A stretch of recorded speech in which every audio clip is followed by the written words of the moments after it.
तरीके से बात करें कट ऑफ की, तो इन 80 प्रश्नों में से आपका स्कोर साथियों 55 प्रश्नों तक का रहना चाहिए। मेरा मानना है साथियों, अगर इन 80 प्रश्नों में से 55 प्लस के आसपास अगर आप कर देते हैं तो आपका सिलेक्शन साथियों बहुत आराम से हो जाएगा। तो इस स्कोर को पाने के लिए थोड़ी सी मेहनत कर लीजिए साथियों। लगभग 1 घंटा लगेगा साथियों इस क्लास में, और 1 घंटे में आपको यह मालूम पड़ जाएगा कि इस बार आपका सिलेक्शन होगा या नहीं होगा। चलिए, तो पहला प्रश्न आपकी स्क्रीन पर आ चुका है कि निम्नलिखित में से कौन सी वर्तनी सही है।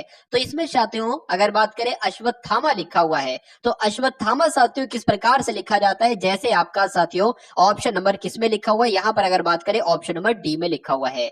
तो इसमें साथियों अश्वत्थामा लिखा हुआ है, बिल्कुल करेक्ट आपका आंसर हो जाता है भाई, बहुत बढ़िया, वेरी गुड क्लास। अगर बात करें साथियों इस प्रकार से आएगा, देखिए ये हो गया अश, ये हो गया आपका वत और ये हो गया थामा, ठीक है ना। तो कुल मिला के जैसे मैंने लिखा है ये आप लोग ध्यान रखेंगे। अब उसके बाद देखिए हथियार डाल देना, इस मुहावरे का साथियों मतलब क्या होता है, तो हथियार डाल देने का मतलब होता है हार मान लेना। सही जवाब आपका बी के साथ जाएगा। उसके बाद देखिए दो वर्णों के मेल को क्या कहा जाता है। देखिए आपके सिलेबस में भले ही संधि ना हो, लेकिन ये प्रश्न आपसे पूछा जा सकता है कि दो वर्णों के मेल को क्या कहा जाता है, संधि कहा जाता है। आंसर आपका डी के साथ जाएगा। उत्थान में कौन सा उपसर्ग है, ये आपसे पूछा जा रहा है। देखिए उत्थान की अगर संधि उपसर्ग की अगर बात करें, यहां पर क्या होगा कि उत्थान की अगर संधि विच्छेद करें तो उपसर्ग के रूप में साथियों क्या शब्द निकलेगा, उत निकलेगा, और उत में लगा होगा साथियों हलंत। अब तुम जाओ, ये कैसा वाक्य, ये देखिए इच्छावाचक वाक्य है या विधिवाचक विधानवाचक वाक्य है या आज्ञावाचक वाक्य है, संकेतवाचक वाक्य है। अब तुम जाओ, इसमें एक साथियों एक तरीके से इसमें आज्ञा दी जा रही है। अब तुम जाओ, तो ये कैसा वाक्य होगा साथियों, आज्ञावाचक वाक्य होगा। आंसर आपका सी के साथ। उसके बाद देखिए निम्नलिखित में से कौन सा स्त्रीलिंग शब्द है, आपसे पूछा जा रहा है साथियों, बताइए। देखिए धुआं कैसा है तो पुल्लिंग हो जाएगा, संध्या कैसी है तो ये आपका स्त्रीलिंग हो जाएगा, भत्ता कैसा है पुल्लिंग, धावा कैसा है साथियों पुल्लिंग। अब उसके बाद देखिए अगला प्रश्न आपकी स्क्रीन पर है कि 25 वर्ष पूरे होने के उपलक्ष्य में कल हमारा विद्यालय क्या मनाएगा। तो कुल मिला के आपसे ये पूछा जा रहा है कि 25 वर्ष साथियों जब होते हैं ना, तो उसको क्या कहा जाता है, उसको स्वर्ण जयंती कहा जाता है, उसको रजत क्रांति जयंती कहा जाता है, कांस्य जयंती या हीरक जयंती कहा जाता है, बताइए। तो आप लोग ध्यान रखेंगे साथियों, 25 वर्ष पूरे होने पर रजत जयंती मनाई जाती है और 50 वर्ष पूरे होने पर साथियों स्वर्ण जयंती मनाई जाती है। तो ये दोनों पॉइंट आप लोग ध्यान रखेंगे। उसके बाद देखिए अशुद्ध वाक्य साथियों इसमें से बताइए, 4 वाक्य आपके सामने है, अशुद्ध वाक्य बताइए कौन सा। देखिए अगर बात करें हाथी मोटा है तो कोई दिक्कत नहीं, बिल्कुल सही वाक्य है। हाथी मोटी है, या उसके बाद साथियों ये भोजन 10 आदमियों के लिए है, बिल्कुल सही, कोई दिक्कत नहीं।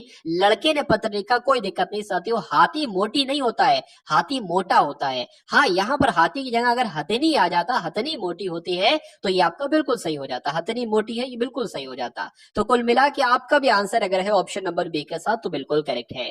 मुंह से निकली बात गुप्त नहीं रहती, इस वाक्यांश के लिए एक शब्द आपको बताना है, मतलब इसका अर्थ आपको बताना है। इस लोकोक्ति का अर्थ क्या होगा, बताइए। मुंह से निकली बात गुप्त नहीं रहती, यानी कि थोता चना बाजे घना तो नहीं, बड़ों के कान होते हैं आंखें नहीं, ये भी नहीं, ओटो निकली कोटो चढ़ी, ये साथियों बिल्कुल सही हो जाएगा। यानी कि मुंह से निकली बात गुप्त नहीं रहती, यानी कि होटो निकली कोठो चढ़ी, आंसर आपका सी के साथ जाएगा। यानी कि अगर साथियों मुंह से बात निकल गई है तो ये समझ लीजिए साथियों वो बात फैल जाएगी एक तरीके से, अगर गुप्त बात है वो। उसके बाद देखिए निजवाचक सर्वनाम का इसमें से साथियों उदाहरण कौन सा है, बताने की कोशिश करेंगे। साथियों मैं आपके लिए बहुत जल्द एक ऐसी क्लास लाने जा रहा हूं जिसमें साथियों एक क्लास होगी और उस एक क्लास में साथियों हिंदी को पूरी तरीके से खत्म किया जाएगा। यानी कि अगर उस एकमात्र क्लास को आप देख लेते हैं तो आपके 20 प्रश्नों में से 20 प्रश्न आपके बहुत आराम से साथियों आ जाएंगे, ठीक है ना साथियों। तो उस क्लास का साथियों बहुत जल्द काम उस पर समझ लीजिए चल रहा है, और आप साथियों उस क्लास को जरूर देखिएगा। उसके लिए आप साथियों चैनल को सब्सक्राइब करके बेल आइकन पर क्लिक कर लीजिए, और डिस्क्रिप्शन में साथियों यानी कि मोर लिखा है, वहां पर जाकर एक और मोर होगा, वहां पर साथियों आपको एक व्हाट्सएप ग्रुप का लिंक मिलेगा, उसको साथियों आप लोग ज्वाइन कर लीजिएगा, ठीक है ना। तो क्लास आपको साथियों समय से मिल जाएगी वहां पर। यहां पर लिखा हुआ है निजवाचक सर्वनाम का उदाहरण साथियों किस विकल्प में है, बताइए। तो निजवाचक की अगर बात करें, निजवाचक में मैंने आपको बताया था कि अगर स्वयं शब्द आ जाए तो वो निजवाचक सर्वनाम होगा, अगर बात करें खुद अगर शब्द आ जाए तो वो साथियों निजवाचक शब्द होगा। तो आंसर अगर आपका ऑप्शन नंबर सी है तो बिल्कुल करेक्ट है। अलबत्ता शब्द में कौन सा उपसर्ग है, तो साथियों अगर अलबत्ता शब्द की संधि विच्छेद की जाए तो अलबत्ता की अगर बात करें एक तो अल निकलेगा और एक बत्ता निकलेगा, तो अल क्या हो जाएगा साथियों, एक उपसर्ग का ही काम करेगा। उसके बाद देखिए साथियों, दुर उपसर्ग किस शब्द समूह में है, ये आपसे यहाँ पर साथियों पूछा जा रहा है। देखिए यहाँ पर अगर बात करें साथियों, यहाँ पर क्या आ गया, यहाँ पर तो दुष आ गया, एक तरीके से गलत हो जाएगा। दुर यहाँ पर आ रहा है, यहाँ पर नहीं हो जाए, ये भी गलत हो जाएगा साथियों। ये भी वाला नहीं हो सकता साथियों। दुरावस्था में दुर उपसर्ग है और दुर्दशा में साथियों दुर उपसर्ग है, तो आंसर आपका जो जाएगा वो ऑप्शन नंबर ए के साथ जाएगा। विलोम की अगर बात करते हैं साथियों, आपसे पूछा जा रहा है यहाँ पर कि कठिनाई का विलोम क्या होगा, बताइए। तो कठिनाई का विलोम साथियों क्या होता है, सरलता होता है। आंसर आपका ए हो जाएगा। उसके बाद देखिए स्त्रीलिंग की अगर बात करें, कौन सा शब्द साथियों स्त्रीलिंग है, बताइए।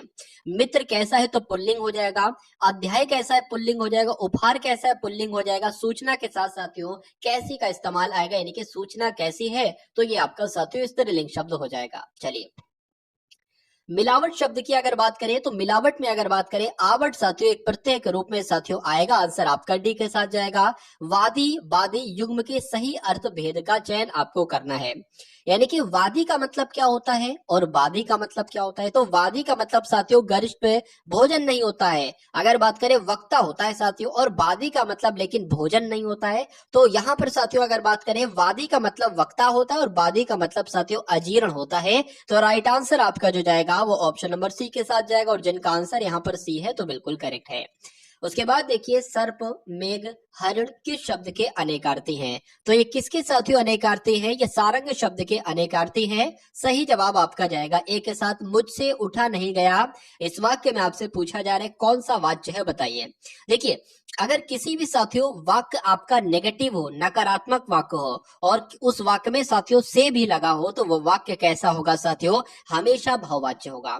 जैसे कि मोहन से चला नहीं जाता, तो यहाँ पर से भी आ गया है और ये नकारात्मक वाक्य भी है। उससे कूदा नहीं जाता, तो से भी आ गया है और नकारात्मक वाक्य भी है। तो ऐसा वाक्य अगर आपको दिखता है साथियों, तो भाववाच्य आपको लगाना होगा। उसके बाद देखिए अगले नंबर का प्रश्न आपकी स्क्रीन पर है, बताइए। ऐसा व्यक्ति जिसके आने का दिन और समय पहले से निश्चित नहीं होता है, तो उनको क्या कहा जाता है, देखिए मेहमान कहते हैं साथियों, और मेहमानों को ही कहा जाता है अतिथि। यानी कि अतिथि साथियों बिना बुलाए बिना बताए आते हैं। तो राइट आंसर आपका अगर है ऑप्शन नंबर सी के साथ, तो बिल्कुल करेक्ट है।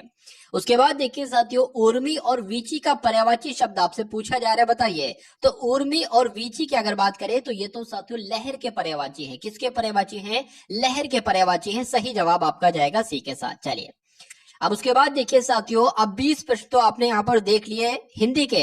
अब 20 क्वेश्चन साथियों देखेंगे सामान्य ज्ञान के, और ये एकदम साथियों टॉप लेवल के क्वेश्चंस होंगे जो आपके एग्जाम में आपसे पूछे जाएंगे। और उसके बाद साथियों ऐसे बेस्ट कॉन्सेप्ट देखेंगे मैथ और रीजनिंग के, तो ये समझ लीजिए साथियों डायरेक्ट आपके एग्जाम में आपको देखने को मिलेंगे। तो चैनल को साथियों आप सभी लोग सब्सक्राइब करके बेल आइकन पर क्लिक कर लीजिए, ठीक है ना। और वीडियो को लाइक करके एक प्यारे से कमेंट के माध्यम से आप लोग बता देंगे कि क्लास आपको कैसी लग रही है, वीडियो आपको साथियों कैसी लग रही है। तो पहला प्रश्न आपकी स्क्रीन पर है कि खजुराहो का मंदिर साथियों कहां पर है, तो ये तो मध्य प्रदेश में है। कहां पर साथियों, मध्य प्रदेश में है। उसके बाद देखिए निम्नलिखित में से किन पहाड़ियों पर उष्ण कटिबंधीय सदाबहार वन पाए जाते हैं, तो कहां पर पाए जाते हैं साथियों, शिवलिक की पहाड़ियों पर पाए जाते हैं। सही जवाब आपका बी के साथ। वायुमंडल में दैनिक मौसम परिवर्तन निम्न में से किस में अधिक होता है, देखिए मान लीजिए ये साथियों क्या है, ये पृथ्वी है, और पृथ्वी की जो सबसे लगी हुई परत है साथियों, इस परत को क्या कहा जाता है, इस परत को कहा जाता है साथियों शोभ मंडल। तो मौसम संबंधी परिवर्तन कहां पर होंगे, जैसे कि आंधी है, वर्षा है, तूफान है, तो ये साथियों इसी मंडल में ही तो होंगे, यानी कि शोभ मंडल में ही तो होंगे। तो कहा जा सकता है साथियों वायुमंडल में दैनिक मौसम परिवर्तन किस में पाए जाते हैं, किस में अधिक होते हैं, तो शोभ मंडल में अधिक होते हैं। आंसर आपका ए के साथ जाएगा। चलिए उसके बाद देखिए Rockies, Andes, Atlas, Alps, Himalaya आदि किस प्रकार के पर्वत हैं। एग्जाम में प्रश्न अगर पूछा जाए तो तुरंत लगा देना वलित प्रकार के पर्वत हैं। उसके बाद देखिए भारत में प्रचंड बेरोजगारी सामान्यतः दिखाई देती है किस क्षेत्र में, तो ये साथियों बेरोजगारी कहां पर दिखाई देती है, प्रचंड बेरोजगारी साथियों कृषि के क्षेत्र में दिखाई देती है। आंसर आपका ए के साथ जाएगा। भारतीय अर्थव्यवस्था को सबसे अच्छे ढंग से किन शब्दों में व्यक्त किया जा सकता है, तो किसकी बात चल रही है साथियों, मिश्रित अर्थव्यवस्था की बात चल रही है। यानी कि भारतीय अर्थव्यवस्था को, जो भारत की अर्थव्यवस्था है ना साथियों, वो कैसी अर्थव्यवस्था है, वो साथियों मिश्रित अर्थव्यवस्था है, ये आप लोग ध्यान रखेंगे। सार्वजनिक वितरण प्रणाली का लक्ष्य क्या होता है साथियों, गरीबों को खाद्य सुरक्षा उपलब्ध कराना, तो ये बिल्कुल लक्ष्य होता है। जमाखोरों और काला बाजारी को रोकना ये भी साथियों लक्ष्य है। व्यापारियों द्वारा अधिक मूल्य लिए जाने पर से रोक लगाना ये भी साथियों लक्ष्य है। ये सारे के सारे साथियों सार्वजनिक वितरण प्रणाली के ही लक्ष्य है, इसलिए आंसर आपका जो जाएगा वो ऑप्शन नंबर डी के साथ जाएगा। उसके बाद देखिए, संविधान के किस संशोधन अधिनियम के द्वारा 6 से 14 वर्ष के सभी बच्चों के लिए शिक्षा के अधिकार को एक मौलिक अधिकार साथियों बना दिया गया है। तो वो कौन सा साथियों संशोधन था? तो आप लोग ध्यान रखेंगे साथियों, 86वां संविधान संशोधन था, जिसके तहत 6 से 14 वर्ष के तक के सभी बच्चों के लिए साथियों शिक्षा का अधिकार दिया गया और इस अधिकार को एक मूल अधिकार बना दिया गया। आंसर आपका सी के साथ जाएगा। चलिए, उसके बाद देखिए, दल बदल से संबंधित प्रावधान किस अनुसूची में रखे गए हैं? तो ये तो साथियों 10वीं अनुसूची में रखे गए हैं। राइट आंसर आपका डी के साथ। उच्च न्यायालय के न्यायाधीश किस आयु तक अपना पद धारण कर सकते हैं? तो साथियों हाईकोर्ट की यहाँ पर बात की गई है, 62 वर्ष तक आप लोग ध्यान रखेंगे अपना पद धारण कर सकते हैं। आंसर आपका सी के साथ जाएगा। संविधान में मौलिक कर्तव्यों की प्रेरणा किस देश के संविधान से ली गई है? तो साथियों आपको ध्यान रखना है, रूस से ली गई, यानी कि पूर्व सोवियत संघ से ली गई है। सही जवाब आपका ऑप्शन नंबर सी के साथ जाएगा। चलिए, डिस्कवरी ऑफ इंडिया साथियों किसने लिखी? तो ये पंडित जवाहरलाल नेहरू की साथियों एक तरीके से पुस्तक है, डिस्कवरी ऑफ इंडिया इस पुस्तक का नाम है। आंसर आपका ए के साथ जाएगा। सयादवाद की अगर बात करें साथियों, सयादवाद भी लिखा हो सकता है। तो यहाँ पर अगर बात करें सयादवाद किस धर्म के दर्शन का मूल आधार है? तो जैन धर्म के साथियों दर्शन का मूल आधार है। आंसर आपका जाना चाहिए ऑप्शन नंबर ए के साथ। और अशोक के किस शिलालेख में उसकी कलिंग विजय का वर्ण किया गया है? तो साथियों 13वें शिलालेख में उसकी कलिंग विजय का वर्ण किया गया है। आंसर आपका डी के साथ जाएगा। सल्तनत कालीन किस सुल्तान ने सबसे पहले किसानों पर सिंचाई कर और ब्राह्मणों पर जजिया कर लगाया था? तो किसकी बात चल रही है साथियों? फिरोज शाह तुगलक ने यह काम किया था। आंसर आपका जाएगा ऑप्शन नंबर सी के साथ। चलिए, उसके बाद देखिए, मीनाक्षी मंदिर साथियों कहां पर स्थित है? तो ये तो तमिलनाडु में स्थित है। और मदुरई साथियों कहां पर है? ये तमिलनाडु में ही स्थित है। कठपुतली किस राज्य का साथियों एक नृत्य है? तो कठपुतली कहाँ का नृत्य है? आप लोग ध्यान रखेंगे साथियों, राजस्थान का एक नृत्य है। आंसर आपका जाएगा ऑप्शन नंबर ए के साथ। उसके बाद देखिए, भारत सरकार के द्वारा दिया जाने वाला सर्वोच्च पुरस्कार कौन सा है? क्या पंडित जवाहरलाल नेहरू अंतर्राष्ट्रीय पुरस्कार है? तो मैं कहूंगा नहीं। इंदिरा गांधी अंतर्राष्ट्रीय पुरस्कार भी नहीं है साथियों, और गांधी शांति पुरस्कार भी नहीं है।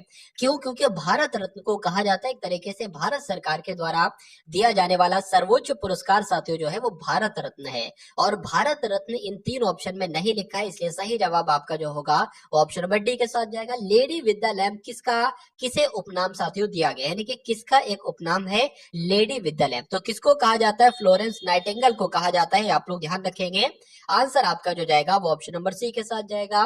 किसी एक सामान्य व्यक्ति के रक्त का स्तर साथियों क्या होता है बताइए? तो क्या होता है? आप लोग ध्यान रखेंगे, 7.35 से लेकर साथियों 7.45 होता है। या अगर आपके एग्जाम में साथियों प्रश्न आए तो आप ध्यान रखेंगे इस ऑप्शन को जो मैंने आपको साथियों बताया है। तो अब साथियों यहाँ पर आप लोग रीजनिंग के ऐसे 20 क्वेश्चंस देखेंगे जो आपके एग्जाम में साथियों आपको देखने को मिलेंगे। तो सभी क्वेश्चन साथियों बहुत ध्यान से आप लोग देखेंगे और सभी कॉन्सेप्ट को बहुत ध्यान से समझेंगे। यहाँ पर अगर बात करें, यदि एक दर्पण को इन रेखा पर रखा जाता है, यानी कि ये आप जो देख रहे हैं ना, ये एक तरीके से साथियों दर्पण है। तो दी गई उत्तर आकृति में से कौन सी उत्तर आकृति का सही प्रतिबिंब करेंगे? यानी कि मान लीजिए अगर ये आईना है ना, तो ये आकृति इस आईने पर साथियों कैसे दिखेगी? मैं आपको बता चुका हूं। मान लीजिए साथियों ये आईना है और यहाँ पर ए लिखा हुआ है, तो ये आईने पर साथियों कैसे दिखेगा? ये ऐसे ही दिखेगा। अगर मान लेते हैं साथियों यहाँ पर लिखा हुआ है पी लिखी हुई है, तो ये आईने पर कैसे दिखेगी? इस प्रकार से दिखेगी। तो जिसका मुंह साथियों दाईं तरफ होता है आईने में, उसका मुंह बाईं तरफ दिखता है। ये बात आपको साथियों ध्यान रखना है। जैसे कि यहाँ पर अगर बात करें ना, मछली का मुंह बाईं तरफ है, तो आईने की अगर बात करें, आईने में साथियों मछली का मुंह दाईं तरफ होना चाहिए। तो दाईं तरफ इधर नहीं है और उसके अलावा इधर नहीं है, तो ये साथियों ए भी नहीं हो सकता और डी भी नहीं हो सकता। आईने का मुंह साथियों किधर होना चाहिए? दाईं तरफ होना चाहिए। इसमें दाईं तरफ है, इसमें दाईं तरफ है। अगर चाकू की बात करें तो चाकू का निशान भी साथियों बाईं तरफ है, तो बाईं तरफ नहीं, आईने में साथियों दाईं तरफ होना चाहिए। तो दाईं तरफ इसमें नहीं है, तो इसमें है साथियों। यही आपका सही जवाब हो जाएगा, यानी कि आंसर आपका जो जाएगा वो ऑप्शन नंबर सी के साथ जाएगा। अब उसके बाद देखिए साथियों, अगले नंबर का प्रश्न आपकी स्क्रीन पर है कि निम्न समीकरण किसी पद्धति पर आधारित है? आपको बताना है। जिस प्रकार से 4 9 3 6 क्या बना है? 6493 बना है। उसी प्रकार 2818 साथियों क्या बना है, 8281 बना है साथियों। उसी प्रकार से 3857 क्या बनेगा, आपसे पूछा जा रहा है।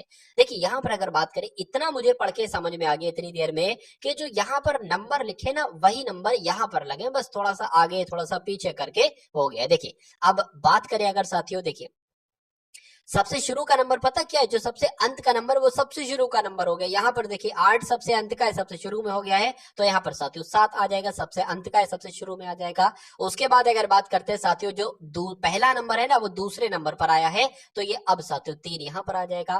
तीसरे नंबर पर कौन आया है, जो दूसरे नंबर का है, तो साथियों क्या तीसरे नंबर पर जो दूसरे नंबर का यानी कि दूसरे नंबर का 8 है, तो 8 आ जाएगा। अब बचा क्या साथियों, 5 बचा, तो 5 आ जाएगा, यानी कि 7385 आपका बिल्कुल सही जवाब हो जाएगा। और 7385 कौन से ऑप्शन में लिखा हुआ है, तो ऑप्शन नंबर बी में लिखा हुआ है। तो जिनका आंसर यहाँ पर ऑप्शन नंबर बी है तो बिल्कुल करेक्ट है। अब उसके बाद देखिए साथियों, अगले नंबर का क्वेश्चन आपके स्क्रीन पर है कि दी गई श्रृंखला के खाली स्थानों को कौन से अक्षरों का सेट क्रम में रखने पर पूरा करेगा। देखिए और बताइए साथियों सही जवाब आपका क्या होगा। यहाँ पर एक साथियों मिसिंग है, यहाँ पर ये डैश मैंने आपको बना दिया, ठीक है ना। तो अगर बात करें dash ONPM dash N PMO dash PMON और डैश, यहाँ पर आपको बताना है क्या आएगा, बताइए। देखिए यहाँ पर अगर बात करें 1 2 3 4 5 6 7 8 9 10 11 12 13 14 15 16, यानी कि 16 है साथियों। तो मेरे हिसाब से साथियों यहाँ पर 4 4 का पेयर बनना चाहिए। तो देख लेते साथियों, 1 2 3 4 एक पेयर हो गया, 1 2 3 4 एक पेयर हो गया, और 1 2 3 4 एक पेयर हो गया। अब अंत शुरू में देखिए MON आ रहा है, MO तो है, N नहीं है तो N बना दिया, MON है ना तो O यहाँ पर बन जाएगा, यहाँ पर साथियों M बन जाएगा। अब बनेगा क्या, MONP पूरा ये होगा, MONP यहाँ पर भी, MONP यहाँ पर भी, MON है, P नहीं है, P लिख दिया। अब देखिए आपने पेन से कौन कौन से साथियों लेटर लिखे, आपने M लिखा है, आपने O लिखा है, आपने साथियों MN लिखा है और P लिखा है। तो MONP साथियों कौन से ऑप्शन में है, ये तो ऑप्शन नंबर डी में है। तो यही आपका बिल्कुल सही जवाब हो जाता भाई, बहुत बढ़िया, वेरी गुड क्लास। तो साथियों आप लोग अगर चाहते हैं एग्जाम को आप क्रैक करना चाहते हैं, एसएससी जीडी में एक फाइनल सीट आप लेना चाहते हैं, जिस पोस्ट प्रेफरेंस में आपने सबसे पहली पोस्ट भरी थी, अगर आप वो साथियों पोस्ट लेना चाहते हैं इस साल इस वैकेंसी में, तो मैं कहूंगा साथियों अपने एग्जाम तक, जब भी आपका एग्जाम है, ये डेली मॉक टेस्ट देखिएगा। 80 प्रश्नों का डेली मॉक टेस्ट साथियों मैं आपके लिए डालता हूं, और कुछ मॉक टेस्ट साथियों मैं आपके लिए करवा भी चुका हूं, वो मैं आपको बता दूंगा कहां से आप देख पाएंगे। अब कुल मिला के साथियों देखिए, जो भी अब अगर बात करें, जो भी आपको मॉक टेस्ट दिया जाए वो आप अगर अपने एग्जाम तक देख लेते, तो मेरा मानना है साथियों ये चारों सब्जेक्ट में आपको इतना एक्सपर्ट बना दूंगा कि एग्जाम हॉल में साथियों अगर पढ़कर चले जाते हैं इन सभी क्लासेस को, तो मुझे ऐसा नहीं लगता कि कोई आपको साथियों हरा सकता है और कोई आपको पछाड़ सकता है। एग्जामिनर चाहे जहां से भी सवाल डाल दे, किसी भी अगर बात करें टॉपिक से, मैं सारे टॉपिक से सवाल आपको करवा दूंगा और सभी टॉपिक आपके कवर करवा दूंगा। फिर आपका एक सिंगल क्वेश्चन भी साथियों नहीं आपका छूट सकता, मैथ, रीजनिंग और हिंदी में से। जीके जीएस की अगर बात करें, 2-4 क्वेश्चन अगर इधर उधर भी हो गए तो कोई दिक्कत नहीं, सिलेक्शन पे कोई फर्क नहीं डालेगी साथियों जीके जीएस। चलिए तो कुल मिला के साथियों चैनल को आप सभी लोग सब्सक्राइब करके बेल आइकन पर क्लिक कर लीजिए, और एक बार वीडियो को लाइक करके कमेंट प्यारा सा कर दीजिएगा। यहाँ पर सवाल है, यदि अंग्रेजी वर्णमाला के द्वितीय अर्धांश, देखिए अंग्रेजी वर्णमाला में 2 अर्धांश होते हैं, कितने साथियों, 2 अर्धांश होते हैं। कह सकते हैं साथियों एक तो आपका होता है ए से एम तक, और दूसरा होता है साथियों एन से लेकर जेड तक। तो 2 अर्धांश की यहाँ पर बात की गई है। यहाँ पर बताया गया है कि वह अंग्रेजी वर्णमाला के दूसरे अर्धांश यानी कि एन से जेड की बात की गई है। एन से जेड को यानी कि दूसरे अर्धांश को विपरीत क्रम में लिखा जाए, तो दाएं से बाहरवें अक्षर के बाईं और चौथा अक्षर कौन सा होगा। देखिए पहले जो कहा जा रहा है वो कर लीजिए क्या, तो यहाँ पर दूसरे अर्धांश को साथियों लिखने की बात की गई है। दूसरा अर्धांश जो है ना साथियों, वो आपको विपरीत क्रम में लिखना है, ठीक है। तो पहला अर्धांश साथियों जो होगा वो ए से लेकर यहाँ तक एम तक कहीं तक आ जाएगा, और दूसरा अर्धांश साथियों यहाँ से हम शुरू कर देते हैं, वो कहाँ से आएगा साथियों, वो जेड से आएगा, और यहाँ तक साथियों एन तक। तो एन के बाद आता है साथियों क्या, एन के बाद आता है आपका ओ, उसके बाद साथियों आ जाएगा आपका पी, फिर क्यू, फिर साथियों आर, फिर एस, टी, यू आ जाएगा, ठीक है, वी आ जाएगा, और साथियों वी के बाद आपका डब्ल्यू आ जाएगा, और एक्स आपका वाई आपका जेड आ जाएगा। उसके बाद यहां से अगर बात करें ए के बाद बी, सी, डी, ई, एफ, जी, एच, आई, जे, के, एल एम आ जाएगा।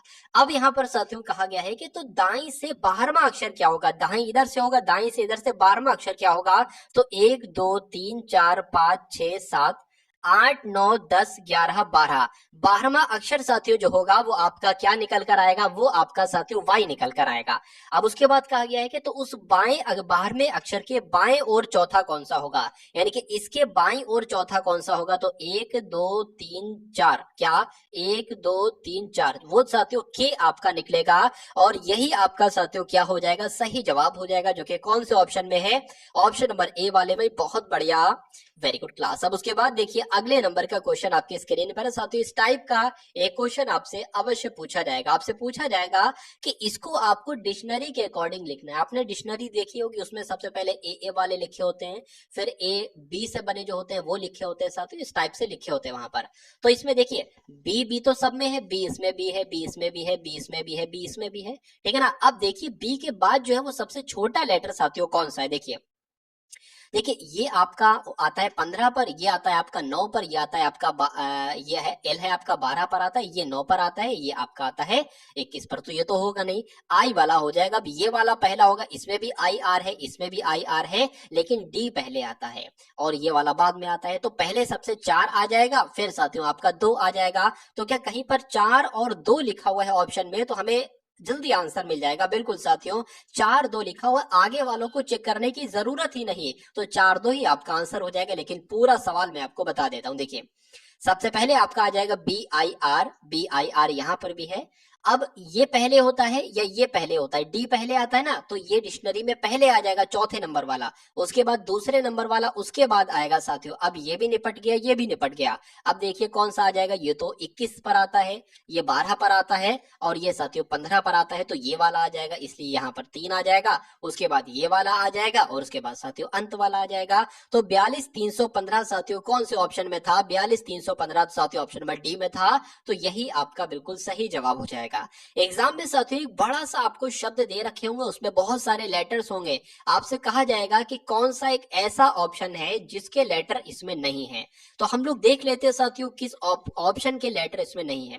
तो मुझे ये बताइए, प्रोटेक्ट यहाँ पर लिखा हुआ है, क्या प्रोटेक्ट में जो लेटर आते हैं वो यहाँ पर है या नहीं है, ठीक है। तो पी आर ओ की अगर बात करें, पी ये हो गया, आर ये हो गया, ओ ये हो गया, पी आर ओ तो हो गया। अब टी ई सी टी देख लीजिए, टी ई सी टी ई हो गया और सी ये हो गया, टी ये हो गया। तो कुल मिला के अगर बात करें ये वाला बन जाएगा, ये वाले शब्द आपका बन जाएगा। इसको देख लेते साथियों, टी ई एम, टी है बिल्कुल है, ई भी है, एम नहीं है साथियों, एम नहीं है, तो ये वाला कहा जा सकता है नहीं बन पाएगा। और उसके अलावा ये भी बन जाएगा और ये भी बन जाएगा, देख लीजिए T E N, T E आपका हो गया, एन ये हो गया, ओ ये हो गया, आर ये हो गया।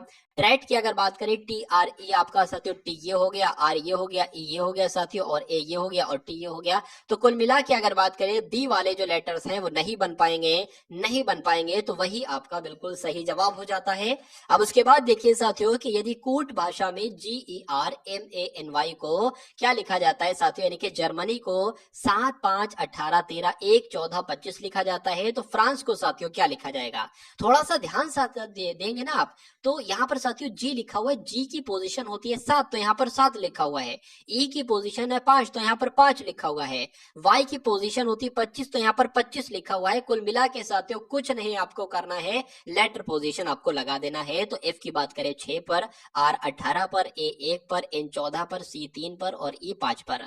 तो ऐसा कहां पर लिखा हुआ है साथियों, ऐसा तो ऑप्शन नंबर ए पे लिखा हुआ है, 6 18 1 14 3 5। तो आंसर आपका जो जाएगा वो ऑप्शन नंबर ए के साथ जाएगा, और जिनका आंसर यहाँ पर ए है तो बिल्कुल करेक्ट है। यदि लाल को पीला कहा जाए, पीले को नीला कहा जाए, नीले को हरा कहा जाए और हरे को काला कहा जाए, और काले को सफेद कहा जाए, सफेद को भूरा कहा जाए और भूरे को धूसर कहा जाए, तो आकाश के रंग को क्या कहा जाएगा। देखिए आकाश का रंग साथियों कैसा होता है, आकाश का रंग होता है साथियों नीला। तो यहाँ पर आपसे पूछा जा रहा है कि नीले को क्या कहा जाएगा साथियों, नीले को तो हरा यहाँ पर कहा गया है। तो सही जवाब आपका जो जाएगा वो ऑप्शन नंबर बी के साथ जाएगा, और जिनका आंसर यहाँ पर बी है तो बिल्कुल करेक्ट है। उसके बाद देखिए साथियों कि कथन आपके सामने है और 2 निष्कर्ष निष्कर्ष आपके सामने है। आपको कथनों को पढ़ना है और देखना है कि कौन सा निष्कर्ष सही है और कौन सा निष्कर्ष साथियों गलत है। देखिए यहाँ पर कहा गया है कि कुछ पुस्तकें मैगजीन है, तो यहाँ पर साथियों हमने क्या बना लेते हैं, हम यहाँ पर साथियों कुछ पुस्तकें ऐसे करके बना लेते हैं। कहा गया है कि कुछ पुस्तकें साथियों, मान लेते इतनी पुस्तकें क्या है साथियों, इतनी पुस्तकें क्या है आपकी मैगजीन है। ठीक है भाई, इतनी पुस्तकें आपकी क्या हो गई, मैगजीन है। उसके बाद कहा गया है कि कुछ मैगजीन उपन्यास है। कह सकते हैं साथियों इतनी मैगजीन जो है ना वो क्या है साथियों, वो आपके उपन्यास हो गई। ठीक है, उपन्यास हो गई। अब निष्कर्ष को पढ़िए और देखिए कौन सा निष्कर्ष सही है कौन सा गलत है। यहाँ पर कहा गया है साथियों, आपसे क्या कहा गया है कि कुछ पुस्तकें उपन्यास हैं।